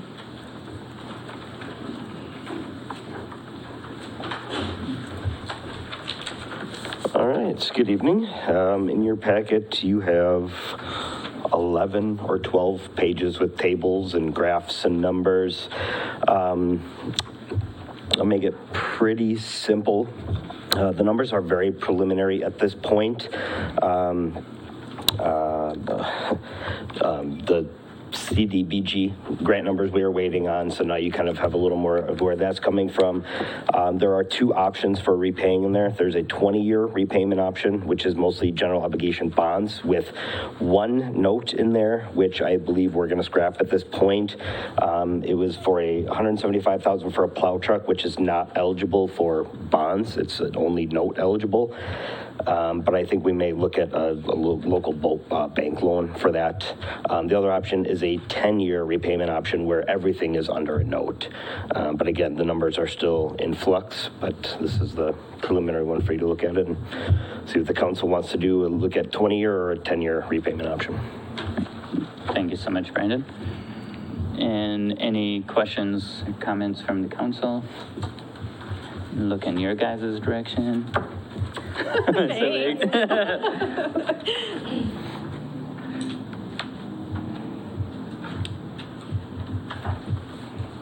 I don't have questions for you on the spot, but I am guessing I will in the next couple days, because I always do. So just give me a little time. Sure. Did the council have a direction on if they want to go for a 20-year or a 10-year repayment? Or maybe, Brendan, if you want to... It doesn't have to be decided tonight. Once we update Greg from Ellers with the numbers, he's going to get us another financing plan, and we'll be more ready to go at that point, and then you can kind of make that decision, I would say, in 2 weeks. Then I'd like to recommend that we table it until we get those numbers and bring it back to COW. Okay. I think that makes sense. Okay, is everybody in accordance? All right, thank you so much, Brandon. Let's see here, then next up is review and discussion for the organizational study consolidation. All right, so this is a very large discussion to have. So as you guys will notice in your packets, we decided to break it down a little bit further and to give a bit more information on the differences between boards and commissions, so that everyone could understand what we're talking about. There's also quite a bit of information of how the ordinances and the commissions and things of that nature work in similar communities to ours. So that could help us kind of decide on a structure of and different things of how we want to go. I kind of wanted to take this in a few parts instead of just going with the basic option 1, option 2, and option 3, and then deciding which direction we want to go. First, I'd like discussion on whether or not council believes it best to house the utilities under one roof. Regardless of how we house them, do you want to keep things the way they are, or do you believe we should put them under one roof? I would say it's probably best to combine them all. Sorry. Because it's more efficient to have separate utilities and separate bills for everything. It's like, let's just make them all under one. That way they can coordinate with each other because they both affect each other one way or the other. It just makes more sense that way. Either way we go. Thank you. Alder Steiner? Are you motioning Alder Reed? Go ahead. I feel like it's most likely, most beneficial to combine the utilities. I don't know if we've heard much from sewer for input on how they would be affected. Right. And we fortunately, Mayor Arnold, Alder Motif and I did have the benefit of talking with Katie as well as the CWL on things like that. And Katie is here tonight if we have questions for her. I think that'll be kind of a little bit down the road if we do, but she did support moving under one roof. So. As did the Columbus Water and Light Right. employees. They were very supportive of that. Sarah? I would like to recommend that we do bring wastewater under CWL, but in addition, I'd like to recommend that we bring the stormwater utility and be proactive, even though it's not functioning at the moment, but be prepared for the future and bring that in as well. Thank you, Alder Motif. Is there any other? I agree. All right. And I agree with Alder Motif. I believe they should be housed under one. And I also believe we should preemptively put all utilities under one. Even though stormwater isn't really up and running, I think if we combine everything now, it's just going to save, then the structure will already be in place once we do hopefully have a more robust stormwater utility in the near future. Go ahead, Amy. I just wanted to ask Sarah a clarifying question because I would have liked to have had the benefit of participating in some of those meetings that you guys did. So secondhand, in your opinion, you're saying that the Water and Light employees were agreeing to bringing wastewater over, because what I heard was that they're not in favor of option 3. Right. They were in favor of bringing wastewater over, which is, I believe, part of option 2 as well, to bring it under Columbus Water and Light. And we heard from both the interim superintendent, Katie, the head of wastewater. We heard from Dave Koenig, the operations manager, as well as various employees. So I feel like I'm representing their thoughts. Thank you. And I think we'll talk more about those things too as we go on to how we want to combine them, because that's really where the difference of opinion would potentially come in, is the structure in which they get combined as. But just so I can take does everyone feel the same that they should be combined? And what is the thought of combining our stormwater utility and things as well, so that it's all? I think it makes sense, especially if we do put money towards that from the budget. Right. So I think that makes sense. Okay, so we're all in agreement. Option 1 is off the table. We want to combine. The next thing, hopefully everyone has had a bit of time to review more of the additional information in your packets about the differences between commissions, committees, and boards, because that's where a lot of, I think, our discussion tonight needs to focus, is between options 2 and 3, so that we can move forward the best.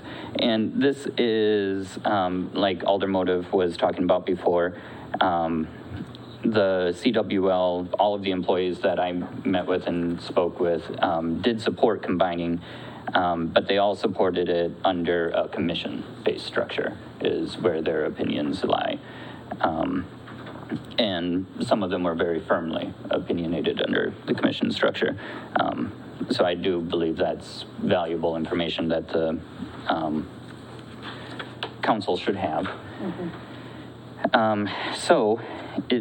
Let's kind of break this down and keep it basic. Does everyone understand the difference between what a commission and a board would entail? Or does anyone have questions for what the differences are? I want to make sure we have the foundation of knowledge before we make decisions. So any questions at all about the differences?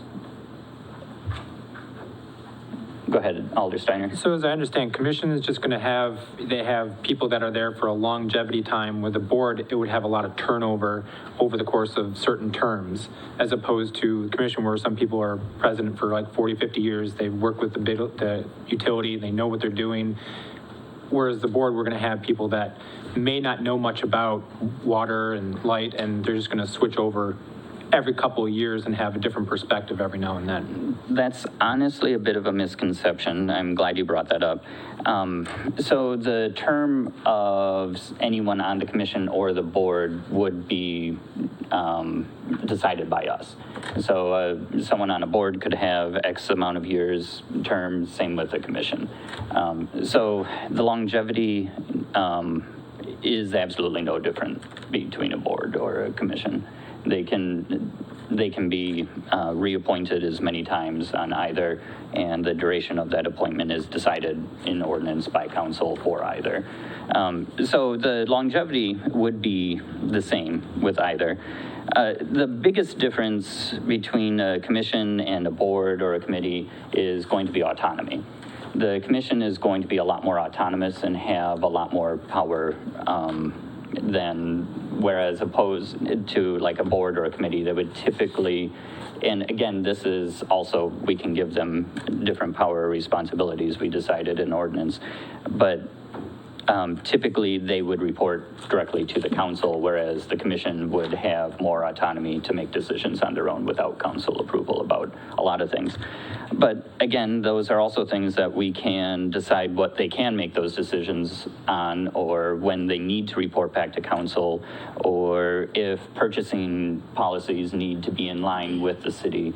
All of those things can be in ordinance. So honestly, it's more of what's in a name than anything, but the biggest difference is the commission has more autonomy by nature. There are some things that we cannot take away from a commission, such as a lot of the personnel things, like establishing. So there are things that a commission will always have that we cannot rule over as a council. But we can't make a board function basically the same as commission, and the terms are decided by us. So there is the turnover, it would be the same either way. That was a long-winded answer, I apologize. I'm sorry, I have a question. So commissions are controlled to a large extent by the ordinance that the city council adopts. But with a commission, and correct me if I'm wrong, either Attorney Johnson or Kyle, the ordinance can put some things in there that they're not in control of. So they mostly have autonomy, but we could say still the council would like ratification of certain powers. Right? Yep, exactly. Did I get that right? Okay. Yeah, that's a really good, a much shorter-winded version of what it said. So, but yes, there are some things that we couldn't take away from the commission, but for the most part, we control when they need to. And personally, in my opinion, I would like to look at sticking with a commission, but at the same time addressing some of the concerns in the study. So some of the transparency concerns and some of the efficiency concerns, I think a lot of that can be addressed through ordinance while still keeping a commission that can operate more autonomously without coming to council for everything. It's difficult, and I'll be honest, my opinion on that did very much change when I met with CWL and wastewater. I was, honestly, we haven't discussed it out loud in public, but I was more for a board in the beginning. I do believe that a commission would work well. I believe we need to create a new commission, especially since it would no longer be the CWL. It would be the Columbus Utilities, because they would need to be over wastewater and as well as stormwater. I don't know if we really need to add telephone and things into there. Telephone's already under Columbus Water and Light as a communications utility. Okay. Yeah, but we'll have to create a new commission regardless. So I think there are some things that we could, I'm getting a little ahead of myself though. So first I want to get a feeler for what council believes. Do you think we should be forming a commission, a board, or a committee? Go ahead, Alder Reed. Oh, thank you. So I am leaning towards keeping it some sort of commission structure. I would imagine adding board members as we would be adding departments towards it. I think that would just make more sense to have more voices on it. My question is on rates and how much control would council have on the ability to raise or maintain rates if it was a board? It would be written in ordinance either way. So that's something that would be up for debate on how we want to structure that. Yeah. Oh, go ahead. I support a commission as well with a few nuances, but I do recommend to follow along with what you were asking, Alder Reed. The commission should have full authority over rates and rules as they're subject by the Public Service Commission. It's not something that we can. It was a misnomer when it was said earlier that the city can just hike rates to do infrastructure. That's incorrect. We can't. The utility is an enterprise fund. Their funds are segregated.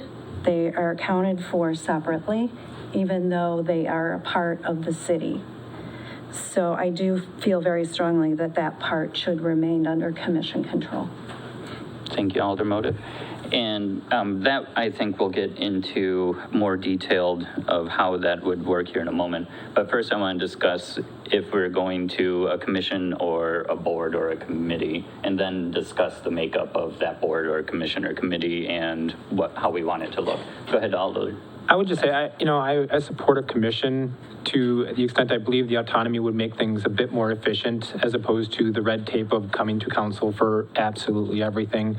The only concern I would have with having too much autonomy is accountability, as to if something is wrong or if something isn't right, who do they answer to? Is it just transparent that it's out there, or is it actually being dealt with? And that would be the first thing that I would say is more important to having the commission, is that there is accountability to somebody, not just the commission itself. Right. But I'm for a commission because the efficiency of it. I appreciate that, and that's definitely part of what we'll tackle next. Go ahead. So I'm also in favor of a commission. Perfect. I would like for us to change it up though, because one of the things that I find frustrating is because it is basically an umbrella. The city of Columbus is an umbrella. The commission and CWL is a subset of the city, and I don't particularly like hearing CWL is different than the city, because technically you're really not. I mean, yes, you have your own auditing, you have your own audit, but at the end of the day, you still need to be overseen by the city. So I'm in favor of a commission. I'm in favor of it being reorganized. And I also think we need to have a culture change that I would like to see. And maybe that would come with the commission, where we have more transparency, more of a give and take, more discussion, I guess, instead of people saying, well, we're different from you, we're not going to listen to you. Thank you, Alder Albright. So I've heard from most of you, it sounds like at least the majority is in favor of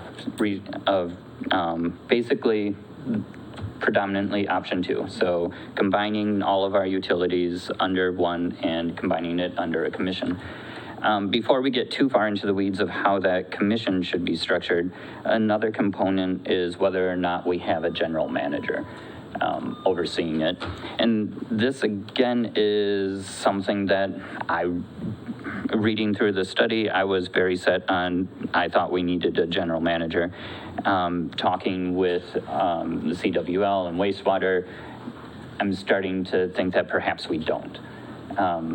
So I'd like to hear from everyone on their thoughts of a general manager. My other thought on the general manager before I move on to asking you guys is we could theoretically add a general manager later, especially if, like, once stormwater gets up and running and things of that nature. It's harder to get rid of a position or change, you know what I mean? That's my thought process on the general manager anyway. Alder Reed? I was picturing more like what we're planning for Kyle and giving someone who's already a longtime employee the chance to apply, not for a general manager, but for being the lead coordinator. For that just being an extra little part of their job description to coordinate between the departments. Okay, thank you. So kind of an add-on role, kind of. Perfect, thank you. Go ahead, Adam. I would just think we should hold off on the general manager spot because it seems like a lot to take on at once. If we're going to reorganize a commission in general, it seems like why add another element to it to make it more complicated unless it's absolutely necessary. Thank you. And so since not everyone was had the privilege of being at the meeting, what I kept consistently heard from the CWL staff, their concern about a general manager would be an extra layer and, you know, just one more thing. And they were afraid that it would, it would make some things less effective or efficient. Was their biggest fear of the general manager. And the CWL staff specifically did not support having a general manager, just so everyone is aware. Most of them aren't here, so I wanted to make sure that you guys heard their voice too, because this does definitely directly affect them. Alder Motive. I am just fine with holding off on a general manager and trying it as it is now and as the employees would wish. As Ian said, we can always add a general manager later on if it's not working. So how are we going to structure that then? Well, that's our next big step. Yeah, because I guess I'm not going to make a decision about not wanting a general manager until I hear what we plan to do as a restructuring if we don't hire one. Right. And so now that is definitely, that's where the meat and potatoes is tonight. And honestly, let's see, it's almost 9 o'clock. I don't know if we're going to have a fully realized direction on how we want the commission to operate, where we want things to be, how the makeup of the commission, how many alders or the mayor. Like right now there's an alder and the mayor on the commission, if we want to keep that, or, you know, exactly how things are going to be. I think that's a big discussion. I honestly don't think we're going to get through all of that tonight. But I think that's where we need to focus. So if we're moving forward with the commission, which it sounds like that's what everyone wants, likely without a general manager, but depending on how we decide the structure of the commission, I think does make a big difference, like Alder Albright mentioned. So some of the big things is like their annual budgets. Do we believe they should have complete autonomy over their annual budget, or should the council have to approve their annual budgets? Alder Motive. I strongly feel that the council needs to ratify their budgets. Right. Any other thoughts? Alder Stein. Go ahead. So I guess I was under the impression that we were supposed to do that anyway. I guess, what am I missing? So does the budget go to the commission right now and doesn't come to the council? It's not procedurally been. So it was on paper that it should have, but it hasn't been. Is that what we're saying, or what? That might be a better question for Kyle to field for us. Okay. I think that falls in the gray area. You know, I don't think it's spelled out necessarily completely that this shall come for approval, but it has not. Okay, so then it goes to the commission, and the commission reviews it. All right, okay. Go ahead. I would say, I would think that as part of accountability, that should come to council because it's financial, and that's, as it is part of the city, city should ratify financial obligations throughout the utilities as well. Right. And like most things, most of the time, it's probably going to be, I mean, we'll be taking they know most, so we'll be most likely just taking recommendations for the most part. But I think that that does help create more accountability and transparency. So I would agree that having it approved annually by the council would be a good idea. How about like contracts entered into by the utilities? So that would include, I mean, a lot of things, and that's, should they be allowed to enter into their own contracts, or should the council have to approve contracts? So like, we were discussing accounting software before. They operate on a higher level, but the same company software system that the rest of the city does. Something like that, if, you know, those are things that if we were more apprised by things that could create economic efficiencies for us to be able to piggyback off of things. Go ahead. I would say that as opposed to having it like approved by council, it should be run across to council and the commission, and it should be, as contracts go, that autonomy is what's going to make it efficient. So it doesn't have to go through commission, then to council, and then back to commission, and creating a whole bunch of unnecessary steps is probably what they're trying to create, is that efficiency of this is what we looked at, this is what we want, and the transparency will come with council members on the commission, and we'll be able to discuss that and oversee that as opposed to making the decision for them. Thank you, Alder Steiner. Alder Reed? I would definitely want the commission to have the autonomy to enter their own contracts. I would think would just be an additional ridiculous amount of information and education for the council to gain the knowledge to be able to have an appropriate response. Thank you, Alder Reed. I agree.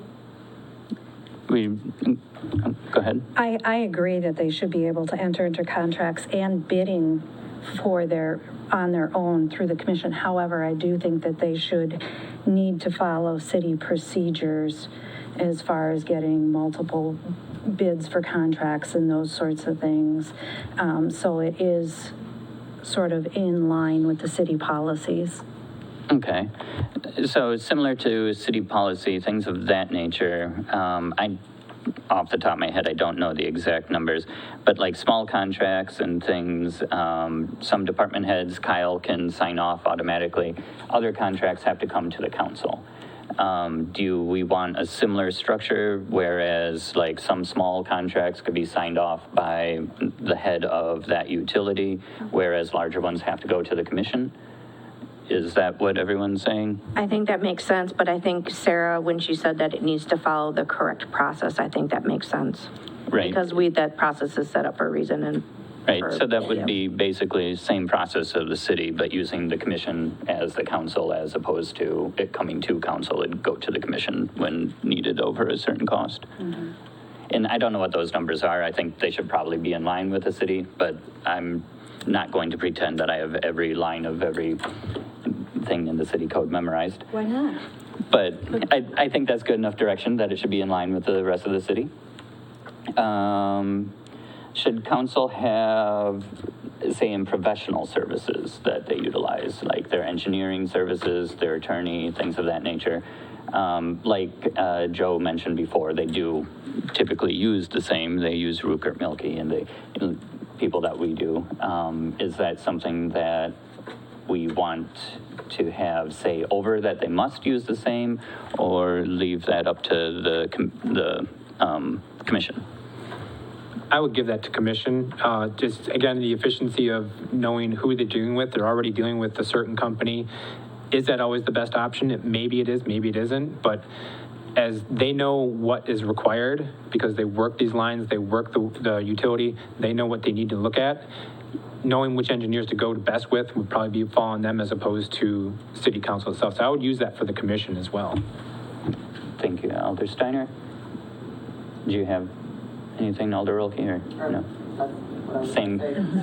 Anybody, Alder's motive? My thoughts are similar. I do think that they should have access to employees they want. However, I do think that it should be coordinated through the city administrator. And I also think that that would also open up an option for the utility to get accounting help as well if needed, as they did have an internal controls tick on their 2021 audit saying they didn't have enough people to help them with their internal controls. So I would just like to make sure that there is something in the ordinance that says that they may use city employees if needed and should coordinate that effort with the city administrator. Is that good enough direction for you, Kyle? Is that under? I think we'll be able to bring some language or options back. Okay. And at least maybe you can choose between a couple different options. Okay. All right. So allowing them to seek their own professional services, but coordinating with the city administrator in some sort of way on them. Well, and we'll see. And again, we're going to be discussing this again. It's far from our last time. This is, okay. How about, let's see here. Like construction projects, equipment purchases, or like regular purchasing policies, like how should that look? Do we want that to be approved by council? Do we want it to mirror city policy? Like, what are we thinking purchasing? Mirroring city policy. Oh, sorry. Any thoughts? Alder Motive mentioned mirroring city policy. Go ahead if you want to. Can you explain what that is? Could you just turn your mic? Can you, Oh, now it's. so purchases, city policy. Kyle, what is the city policy again? So the purchasing policy covers a couple different areas. One's more for the day-to-day purchases, up to $1,000. And then, for example, for city operations, I have to approve anything over $1,000 up to $10,000. Once it gets over $10,000, then it goes to the city council. There's also some contract languages and things like that. And some of it depends on if the expenses were budgeted or not. Typically, if you're talking equipment, it's going to be of that larger dollar amount. And so you might have to follow the bidding procedures and things like that, depending on exactly what type of equipment. Thank you, Kyle. So, I mean, my basic thoughts on that would be similar to the city's policy, mirroring the city's policy that, certain items like over 10,000 has to go to bid. You have to get, at least try for 3 bidders. Perhaps having like the superintendent or, a head being able to sign off on everyday things, low cost things. And then, bids having to be reviewed by the commission. I think that's logical. It makes sense in my head. What's everyone else think? My only thing in addition to that is perhaps if they're going over, above and beyond the approved budget, maybe that has to be considered by council. That's just another thought thrown out, but go ahead. So, I mean, if the council is ratifying the budget, the annual budget, if they did a budget amendment, I would assume the same process would hold, that they would be coming back for any kind of budget amendment. And even like on the city side, we do the expense line to give some flexibility, the expense line policies. So I would anticipate that if you're going to go over the entire budget for the year, that it would probably be revisiting, because that's a substantial thing. Right. And I mean, that it wouldn't be a common occurrence, but I think something in that nature, maybe we have to make sure, have it come to council. Yeah. Yeah. So it sounds like we're all on the same page with that. Okay. Let's see here. How about them paying bills? I'm assuming this is going to fall in line with the, go ahead. Currently, they have a good system that I believe mirrors the city fairly well. They have a commissioner who does one signature and approves invoices, and then it's brought up to the city treasurer to again review the invoices and put a signature on it. And I think that that's a good procedure. Good. So basically what they have in place you think is adequate? Yeah. Any other thoughts? Okay. Let's see. This is one of the big things that we were talking about before, the rates, rate changes. Should council have to approve rate changes, or do we allow the commission to have full power over rates? Go ahead, Trina. Oh, thank you. I would definitely like council to be hands-off in the rate changes. I think it will bring so much drama if we try to become involved on that end, especially after the experience of, trying to bring about a new utility for stormwater and it not going as hoped. I definitely want council to have as little involvement as possible. Thank you, Trina. Go ahead. I agree. That's their wheelhouse. They've been doing it for a long time, and I think we need to just leave that alone and let them do what they do. They do it well. Thank you. Sounds like we're all in agreement there. My only thought would be, once we hopefully get a stormwater utility functioning, is establishing the rates of the stormwater utility.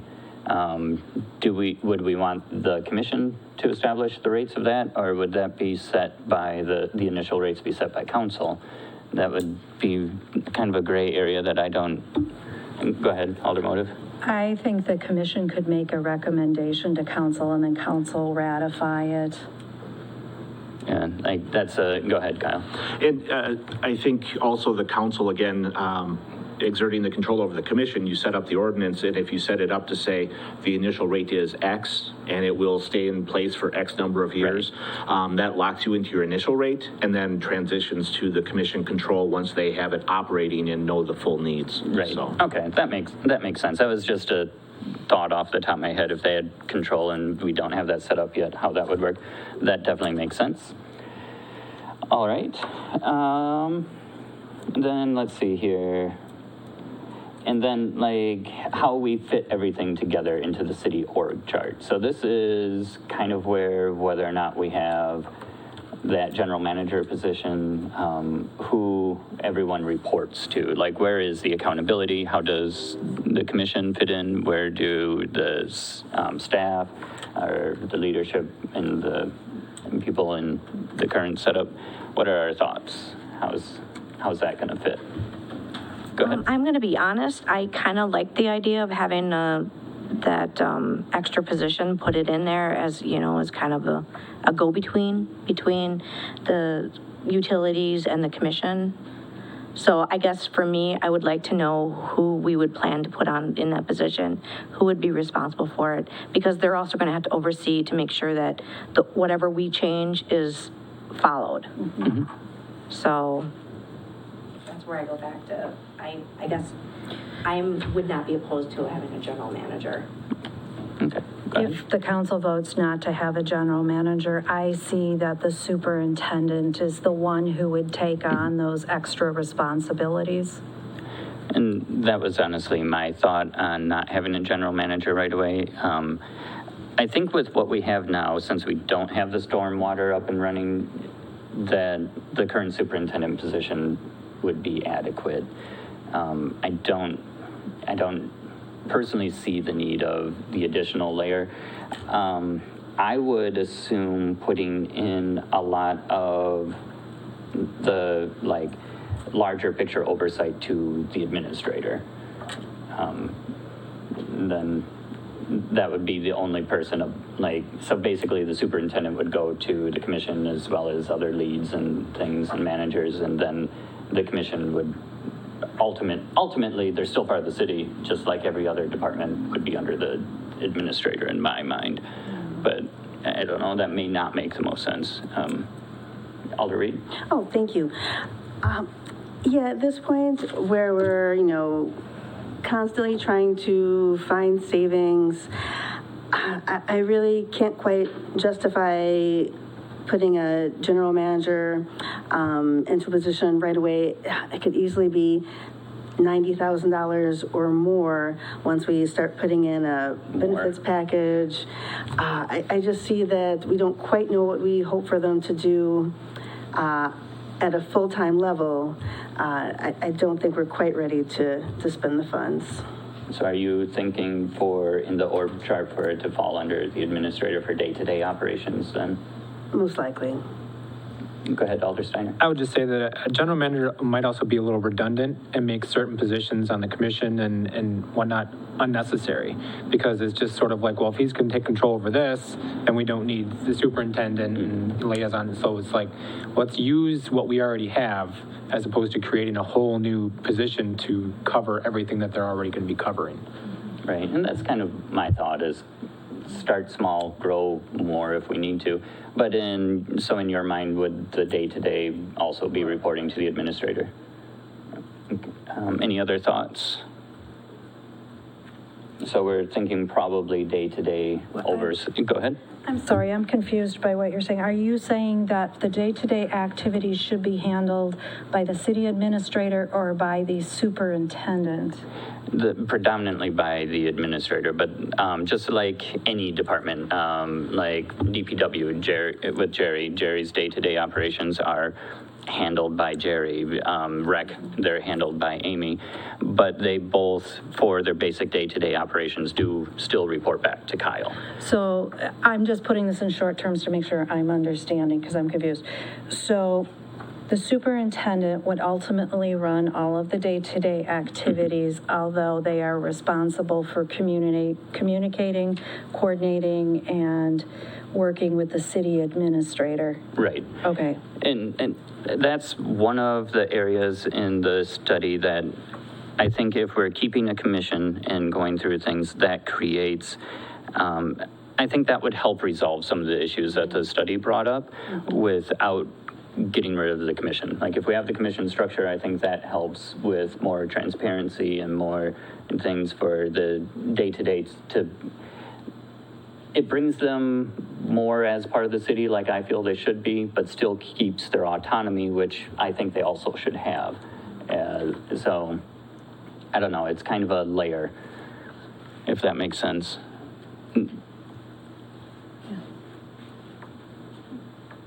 What are everyone's thoughts on?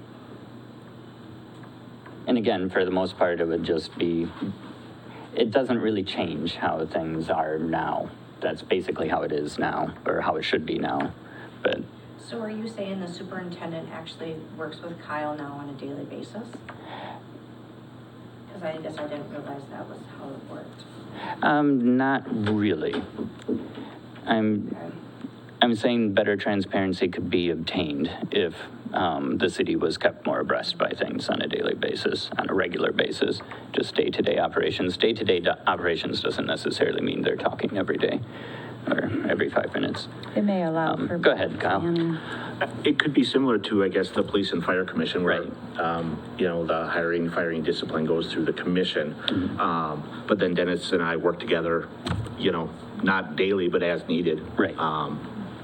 I would think because the commission's still in play, you have to retain some authority there. Right. And that's going to be, who they're working with to get bills approved, budgets established, that whole thing. So it's going to be, similar, but there's going to be slight differences there because there's going to be some lack of authority because of that extra commission setup. Right. And again, it wouldn't change a lot of how things operate now. It'd be more of, better communication. And I think that was something that on both sides we really wanted. And I think just writing in there so that we can hopefully ensure that there's better communication. Like Kyle said, most of it would still go to the commission. There wouldn't be a lot of authority for most things under the administrator, but it's more of just keeping things more transparent, better communication. So another big one is like hiring. And with the commission, most likely, I'm guessing commission is everybody's thought. Okay. And those tick off some of the biggest boxes. What are some other, did you have any thoughts or something else to add for a bit more direction for now? I don't think so. I mean, I think some of it just falls in the working together part. There was some that talked about planning together with like in that case, the village administrator. But I think if we are working together more, a lot of that I think will just naturally happen. Right. So I don't think we need to go further than kind of the high level stuff at this point. For now, just that's enough to kind of get things together so we can review it and get more into the weeds next time on specific things. Go ahead, Alder Motive. I'm sorry. I know that we have a lot of employees who are concerned about losing their benefits. Some of the linemen have special benefits, and again, I'm not an expert on what they have, but I believe like they get paid for on-call time, and they have extra special rules to be paid when they're out on a call, special in the middle of the night.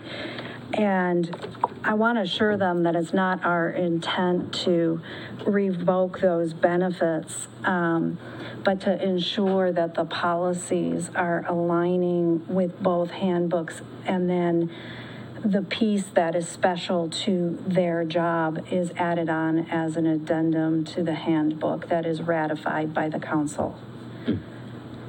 Yeah, and I think there's room for improvement in the city handbooks and as well as CWL. I think having, one of the things that were brought up during our meeting with the CWL were like basic pay increases for additional licensing and things of that nature. I think getting things like that expressly in the handbook so that things like that are guaranteed and they won't have that fear of losing things, no matter what the structure looks like. And I think that's a city, there are other departments that would be beneficial to. So along the lines of what Sarah is saying, I think there are ways that both in this ordinance as well as the city handbook as well as the CWL handbook, like the CWL handbook still needs to be ratified by the city anyway. I think there are protections that we need to have in place for our employees that would make sense. And I think that's also a discussion for another night because that's getting more into the weeds of specific details. Tonight I want, it was more of a high level direction so that Kyle and Attorney Johnson and things can start working toward an ordinance and then we can start making it a little more specific.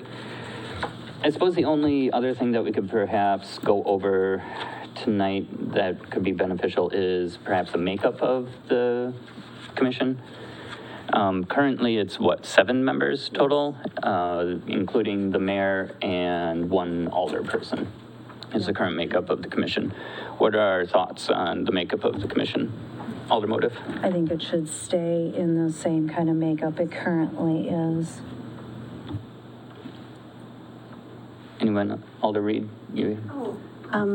Yeah, I was imagining adding 2 more people, just for a little more representation of the sewer and then soon of the, stormwater. I was like, not wastewater, stormwater. Thank you. I agree. That was going to be my recommendation. I'll have two more people. Oh, go ahead. Statute limits you to 7. Okay, so we will have 7. You may have 3, 5, or 7. Okay. So 7 sounds like a good number. Currently, we have the mayor and 1 alder. Do you want to keep it the mayor and 1 alder? Or do you want an additional alder? Do you think only 1? Okay, just the mayor and 1 alder. Okay, so pretty much the same makeup. Yeah, I think that's probably plenty for tonight. I think that gets through a lot of it. And then we'll get more into the specifics of things that a few of you were alluding to. But thank you, everybody. I think that's really good direction. And I am glad to have a direction for it, honestly, because that's been out there for quite a while. Let's see here, I put my thing somewhere. Then next up is the discussion regarding recreational use of ATVs and UTVs on city streets. So Pete sent in a lot of information, Peter Stilitsky, that is you'll find in your packets. I believe all of you received that from him earlier as well. In your packets, you'll also find documents regarding the DNR, regarding enforcement, violations, and safety data, the letter from the Consumer Federation of America, and the information that the city of Jefferson used to review when this was brought up there for them. Did everyone have time to review all the information in their packets? Did anyone have something that they wanted to add? Or go ahead, Alder Steiner. I took a poll around town again with the same thing I did earlier, and I have actually had emails come out to me, and one citizen had a concern, and they had a few questions that they wanted answered. First one is, how will this impact our police department? We already ask a great deal of our small police department. Do they have the capacity to take on additional tasks that ATV, UTVs within the city would likely require? Again, another one would be how to assure safe ATV, UTV use within the city. Thinking of the recent accident that happened in Waterloo a couple weeks ago. And then also how to assure ATV use within the city will not be disruptive to residents, which according to the information here, really wouldn't be too much. It would be just like regular vehicles traveling through town. And what are the designated routes that are allowed to use through the cities? I mean, most people generally said they don't have an opinion because they don't drive ATVs, but they would like to see what kind of restrictions would be on the roads themselves, because they don't want everyone plowing through with these things everywhere, buzzing around. Right. And the, before us, what they were asking for was all roads within the city of Columbus, of course, under 35 miles an hour, because they are not allowed to be on anything over. And I mean, I do share the concern with policing. It does add a lot to our police force, especially when they're in vehicles that are far more capable of going places that our police cannot. Along those lines, there are no laws against open intoxicants in an ATV or a UTV. There are now? Good. Well, that's different than the info I got, but things change frequently. If you get pulled over, will that actually go on your record now as a DUI? Or is it still just through the DNR and it's not actually on your record? Sure. Yep, go ahead.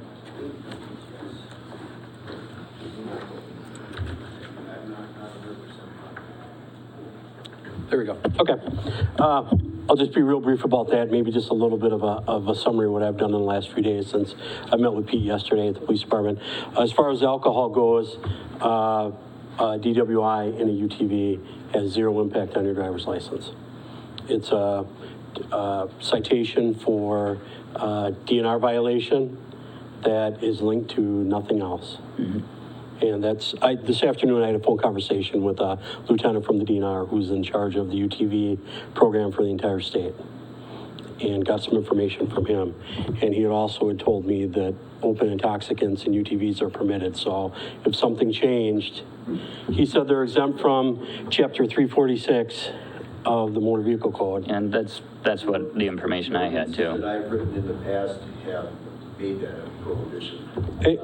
Municipal by municipality by municipality. And that's one thing after talking to Pete yesterday. Coincidentally, I'm a member of the Wisconsin Chiefs of Police Association. First thing yesterday morning, another community chief posted on a message board, my city's thinking of doing this. Other cities have done this. So 9 other chiefs posted back to that have enacted it. And in summary, none of them reported significant issues. One of the things that multiple chiefs said is get a good grip on it from the start. Have your ordinance well-written with the conditions and restrictions that you want, instead of just letting it be open and then trying to add things as problems present themselves or things come up. Some of the issues have already been brought up: age, driver's license, insurance. One community reached out to their school, and the school didn't want students riding them to school because you get 10 or 12 of them in high school kids in a parking lot. So that was actually part of their ordinance, that they were not permitted on school property. So there's a wide gamut of things of what you can do to restrict it under, I think it's 233311. The state statute. As far as the impact on the police department, UTVs come under a whole different code of equipment and violations, which is not something we are trained in, we are versed in, so there would be a learning curve there for us as well. The motor vehicle codes don't apply because it's a whole separate entity through the DNR. So there would be some issues for us just getting up to speed. Not substantial, but I mean, if you guys flip the switch tomorrow, I don't know what the restrictions are for this, that, or blinkers, or turns, or stops, so there'd be an education period for me and my staff as well. But in general, the departments reported a couple of problems at the start, but they were dealt with, and it was transitioned in easily with a very well-written ordinance, which covered everything from the start again, instead of piecemealing it as issues came up, because then the lieutenant I talked to today from the DNR said there's communities with like no restrictions to there's some that are very restrictive. He said it is all across the board statewide, so there's no one size fits all, but he just recommended that any ordinance that gets adopted be good for Columbus, because every community is different. I appreciate that, Chief. All right. Thank you. Did that answer? Did you have? Okay. Any other thoughts? Or go ahead, either one. I yield to the mayor. Oh, okay. Right. We'll do it in alphabetical order. So I had an opportunity to talk to Pete and to see his vehicle, and to talk to Lori and a couple of the other people who came tonight. And I have to admit, I had some misconceptions. But I think it was maybe Pete who made a point of saying, and I also talked to Bill, don't want to leave Bill out, make sure the ordinance reflects what the city wants. If we go the route of wanting to allow them, make sure that we have input from people that maybe reflects the concerns of the community. And for example, like making sure owners have insurance. Seatbelts apparently are mandatory already. That you have to be 16, is that correct, in order to use a vehicle? I'm a little leery of this open intoxicant thing. I don't want people driving and having, alcohol with them. I do still have concerns about them being allowed on all the roads. Just, I live on a really busy street. People at Dick Street, they're coming over that hill. You can't see. It would make me nervous. So I think I'd like to have more information about how it would impact everybody in town if the vehicles were allowed on all the roads. I think I'm more concerned from like a safety standpoint. I appreciated you letting me know that most of the people in your clubs and most of the owners are, older, younger than me, but older people, not kids gallivanting around. So I have very mixed feelings. I'm going to be honest with you. I came to the meeting tonight thinking, I don't want this in my town. I'm glad I had the opportunity to talk to you guys, because I think I'm more willing to consider, some of your requests, as long as we really nail the ordinance down. So I guess I'm kind of willing to be convinced, but I'm still leery. So that's where I'm at. So Trina, take it away. Thank you. I'm still at the point of being very concerned. I live on River Road. It's heavy traffic. We have quite the speeding problem on my streets. I've seen several close calls for almost accidents between kids on ATVs and, cars. And of course, I know they weren't, officially legal and able to drive them, and the police did give them a talking to several times, and it stopped. But I feel like we would be opening a Pandora's box of safety issues between, and especially since my road would likely be one of the main corridors for people coming in through town. We have, people trying to get to their cycling center, the speeders. There's often people on their racing bikes. We have the Steiner Center with people in wheelchairs on the road. It's just quite the combination, and I'm just really worried tragedy would wind up following suit. Thank you, Alder Reed. And that's more... Shelley was first. So, I just want to point out, so I live over by DBW, and I see golf carts, I see other, like bobcats, and I see other utility equipment going by. And I just want to remind you that we have residents that own these, and you can use them to go to the recycling center with leaves and debris, and you can use them for other purposes like your snow plowing. It's not, the whole concept of UTVs is not just for fun and games. I mean, the U in utility in UTV is utility. It serves a purpose. And I think that purpose can be useful for some of our residents. Thank you, Alder Albright. Did you have more to add? I did. Personally, I am in support of opening up to ATVs and UTVs on our roadways. I think it's a wonderful activity for families to get involved in and brings in some economic development. However, I see this as a very divisive conversation, not only among the council members here, but with the feedback I've gotten from various residents across emails and phone calls. And I'm wondering if this may be a good topic to take to an advisory referendum. Thank you, Alder Motive. All right, so we have a lot of... Oh, go right ahead. I just wanted to throw my 2 cents in because I've done a lot of these ordinances for other communities. And the main issues that usually come up are a lot of communities wrestle with what the route should be. And I've had some communities try to pick a series of streets to get from one side of town to the other side of town, because usually the towns on both sides are open and the city is not, and they try to figure out how to get through. That does not work. That's generally a really bad idea. And the reason it's a really bad idea is because ATV, UTVs, unlike snowmobiles, you can't leave your ATV from your driveway and drive to the route. You have to, even if the route is a block from your house, you have to trailer it there.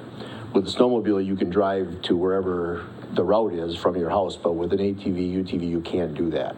So that's one of the big incentives to open up all of the routes or all of the streets in the city to be part of the route. And to Trina's point, a lot of municipalities do single out high traffic streets as being prohibited, okay? You can, and areas around the schools maybe. So you do have the latitude to kind of pick and choose, but as a general rule, you want, if you're going to do this, it will make more sense, I think, to open up a large majority of the streets as opposed to trying to pick and choose a few.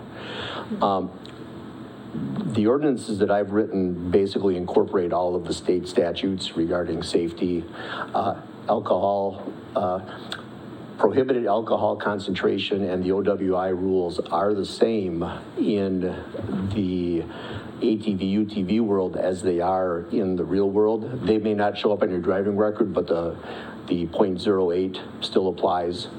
Most municipalities that I represent and have done this for in the past they have the argument over the open intoxicants. That has been about a 50-50 proposition, and it's leaning more these days toward prohibiting that, but that's a thing that you have an option. I just had a conversation last night where we had a big discussion on helmets. One town, and these are both towns that I work for, but one town said, no, you have to have a helmet, period. And one said, no, only if you're under 18. Which is what the statute says, I believe. So those are things that you can pick and choose and do that how you wish. The big issue that I have two towns that have recently adopted ordinances for ATV, UTV, and they've made the effective date the day that all the roads are signed. Signs are expensive. And members of the clubs in the area show up and speak in favor, and nobody has been willing to come forward and pay for the signs. You don't have that here. I mean, I've heard several people say that that the signs would be paid for by the club. That's a really good thing, because you have to sign your entrance points and your exit points, and depending on where your route goes, that could be a very large amount of signs, or it could be just several for all your points into the city. But the signage issue is a big thing that nobody budgets for. So if you have somebody that's actually going to pay for that, that's a benefit. Putting some kind of an agreement together on the side to ensure initial payment and then future maintenance of the signs is a good idea, and that is something that we've done as well.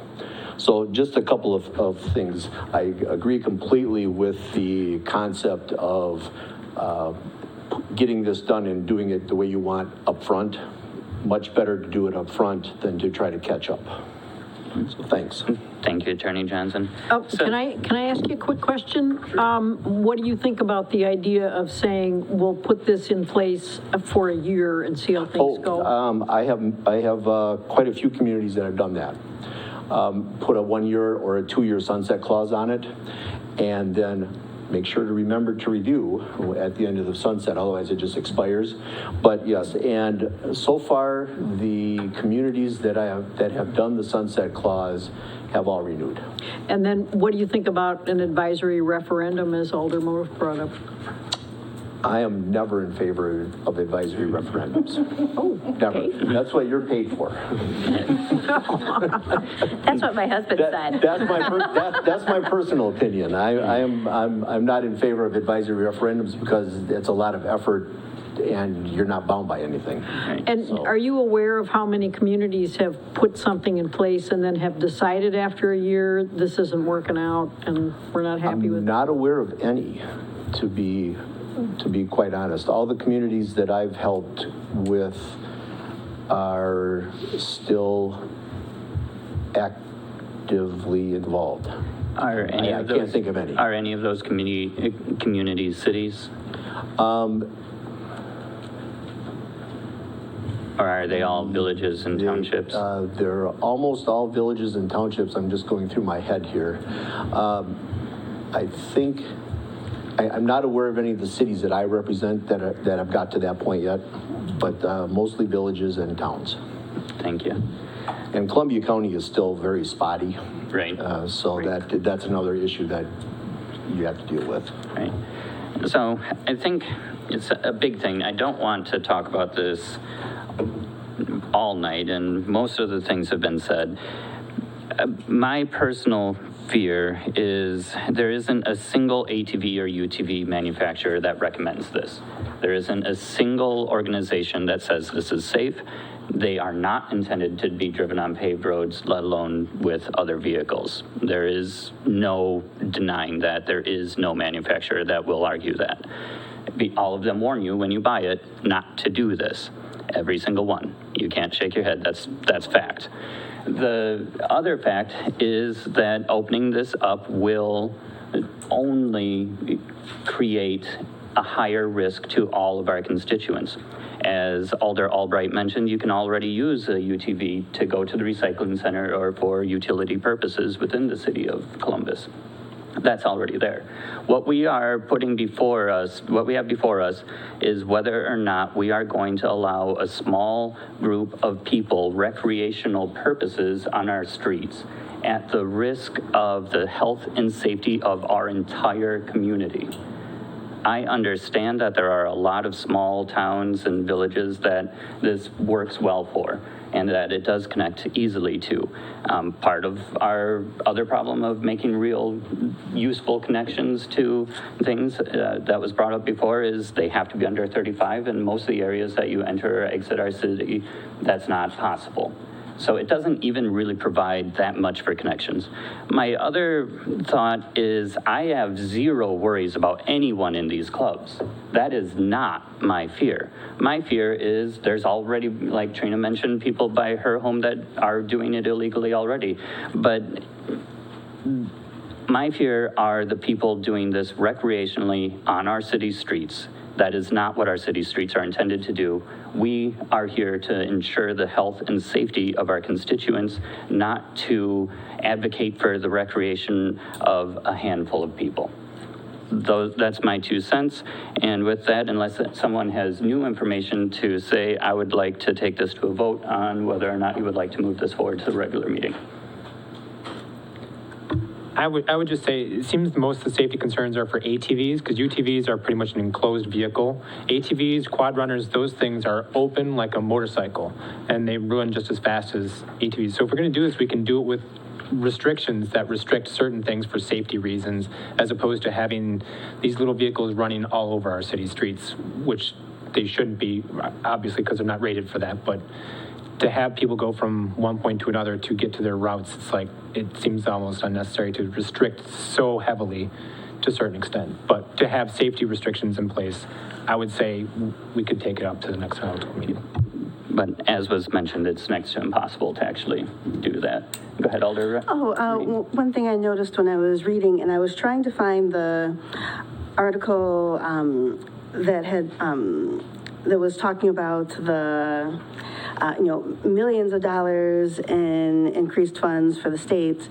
The main thing I found in that article that listed the same number was talking about how when they said that number, they weren't counting any liabilities for lack of trails that weren't being used for other uses, because once something became an ATV or UTV trail, then it was essentially useless for anything else. So that's where, there was a little kerfuffle in the increased possible funds. But the other thing I noticed when I was looking at the same DNR article was mentioning how deaths had doubled between 2020 and 2021, just from 7 to 14 in the state. But, the assumed increase was because of the cities and townships that were now allowing this form of travel on streets. Yes. So, I would like for us to take a vote on it, to see about, to go move forward, because I think that if we make the ordinance strict and we do a sunset clause, and I like the idea of maybe not having it around schools, I think it's doable, and I think it just needs a chance. One of the only places for it to connect would be by the school, but that's beside the point, I guess. I support what Alder, what Shelley said. Sorry, it's getting late. All right, all in favor? Well, can I ask a question here before we make a decision about moving on? Moving on implies that we're going to get more information and take it up at the regular next council meeting. And at that point, are we going to be I would say moving on would entitle creating draft ordinances, so paying our attorney to draft some ordinances. It would be paying if we're going to create specific places, somebody has to figure out exactly where the routes are going to be. Is it going to be the entire city? Is it going to exclude things? We have to start spending money if we move this forward. That is the long and the short of it.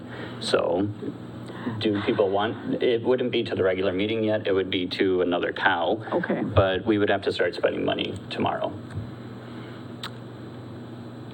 I feel like I still have many unanswered questions. And Mary, the experts are here. You can ask your questions. well, I guess I'm still concerned about having the routes open to all the streets in the city. That does concern me. I honestly, I can in my head picture some kind of accident with some speeder, not a person on a UTV, but some speeder coming over Dick Street, and there's a UTV right in front of them, and it's like, because it's, so I still have a lot of safety concerns. Moving it on to discuss it more, I understand that would involve, some time from Paul. I guess if I felt more comfortable or confident that we could really take care of the concerns that some of us have about safety especially, I'd be okay with moving it on. But I guess I would want to make sure that we are really going to address some of the things that I'm still very uneasy about. Well, one of the big points is the connection routes would have to be on K, 73, and, 16 wouldn't be it, and River Road. Those would be the main connection routes. Those are all busy streets. Those are all streets that have been mentioned you would not want as part of the route. They are the only streets that make sense to be part of the route, but those are the streets that you were all discussing you would not want part of the route because they're too busy or near schools, all of which applies to those streets. So if you're worried about limiting routes for busier schools, there's no way to do that. I It is disagree that impossible. all of us have said we want to restrict routes. I'm open to having it What I'm open saying on is you all of can't them. restrict routes and still connect. It doesn't work. The Okay, way that then the ordinance doesn't make a restriction. Right. Okay, so that's what I'm saying, Okay. is to address Mayor Arnold's concerns of looking at more restricted routes, it's completely impossible to connect to existing routes and restrict them off of the streets or by schools. It's not a possibility. And I guess I was thinking before Paul talked that we could just sort of pick and choose. And You can do that. It just makes it a little bit more complicated. And they wouldn't connect to the local. And they wouldn't connect to the local routes in Fall River or Waterloo or anywhere else. It would be pointless to have them. It would only be people driving in the city then, and they couldn't connect anywhere if we limited those streets in those areas. Then we're only opening up the city and not allowing any connection. yikes. So the only way that it makes sense in Columbus is to basically open up all the streets. That's just the unfortunate reality, is if you want this, it kind of has to be almost all the streets. Can I just state, the 73 is not a possible route anyway. When you get out by the golf course, it changes to 40.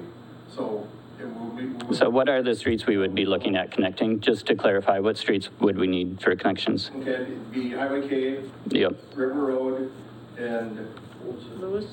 North Lewis. North Lewis. North Lewis up here that goes into the backside of the Fall River. Okay. So basically, it would have to go down, and to connect those, you would still have to be on 73 and 16 and things inside of the city. And it would have to be on River Road. And that is still going by schools, but that's still my point. So you really can't limit the routes the way that we were talking about potentially limiting routes. It would really have to be the whole city. So what we need to be voting on right now is whether or not we want to move forward, assuming that it's at least the majority of the city, if not the entire city, that we Alder would be Motive opening up. is making a motion to second Shelley, and that we go ahead and take a vote from the whole council. Correct. I was just going to say something. Yep. I would like to take a vote to open up the city of Columbus for routes based on an ordinance of our choice. To move it forward with an ordinance that we feel is appropriate, so we would need to vet that ordinance. Right. All right, I have a motion from Alder Albright and a second from Alder Motive. I will actually do a roll call in this scenario. Albright? Aye. Arnold?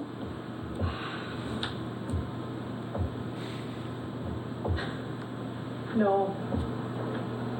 Gray? Nay. Motive? Aye. Reed? Nay. Rolke? Aye. Steiner? Aye.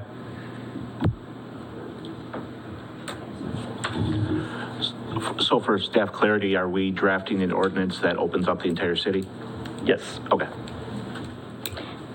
With good restrictions. I like the, the sunset clause is probably a good idea. I'm not the expert on it, but it sounds like our attorney has a really good idea of stuff, of how the ordinance should read. And I support no open intoxicants as Right, well. right, and legal driver's license. Yeah, so I have a pretty good start. Yep. And I think what I'll do is I will throw the pretty good start at you for your next meeting, and then you can go from there. Perfect. Thank you. Thank you. Thank you. All right, then on to our next is item number 11, to convene to closed session for 19.851E, deliberating or negotiating the purchase of public properties, the investment of public funds, or conducting other public business whenever competitive or bargaining reasons require a closed session, specifically TAP grant appraisal, contract negotiations. Yeah, just you have to go to closed session first. I make a motion to go to closed session as per the agenda. I'll second it. I have a motion from Alder Motive and a second from Alder Rolke to move to closed session. If you could take a roll call for us, Jane. Albright? Here. Arnold? Yes. Gray? Aye. Motive? Aye. Reed? Aye. Rolke? Aye. Steiner? Aye. Okay, can we take a pee break, please? Yeah, go ahead. Oh, I would appreciate it. Yeah, as a matter of fact.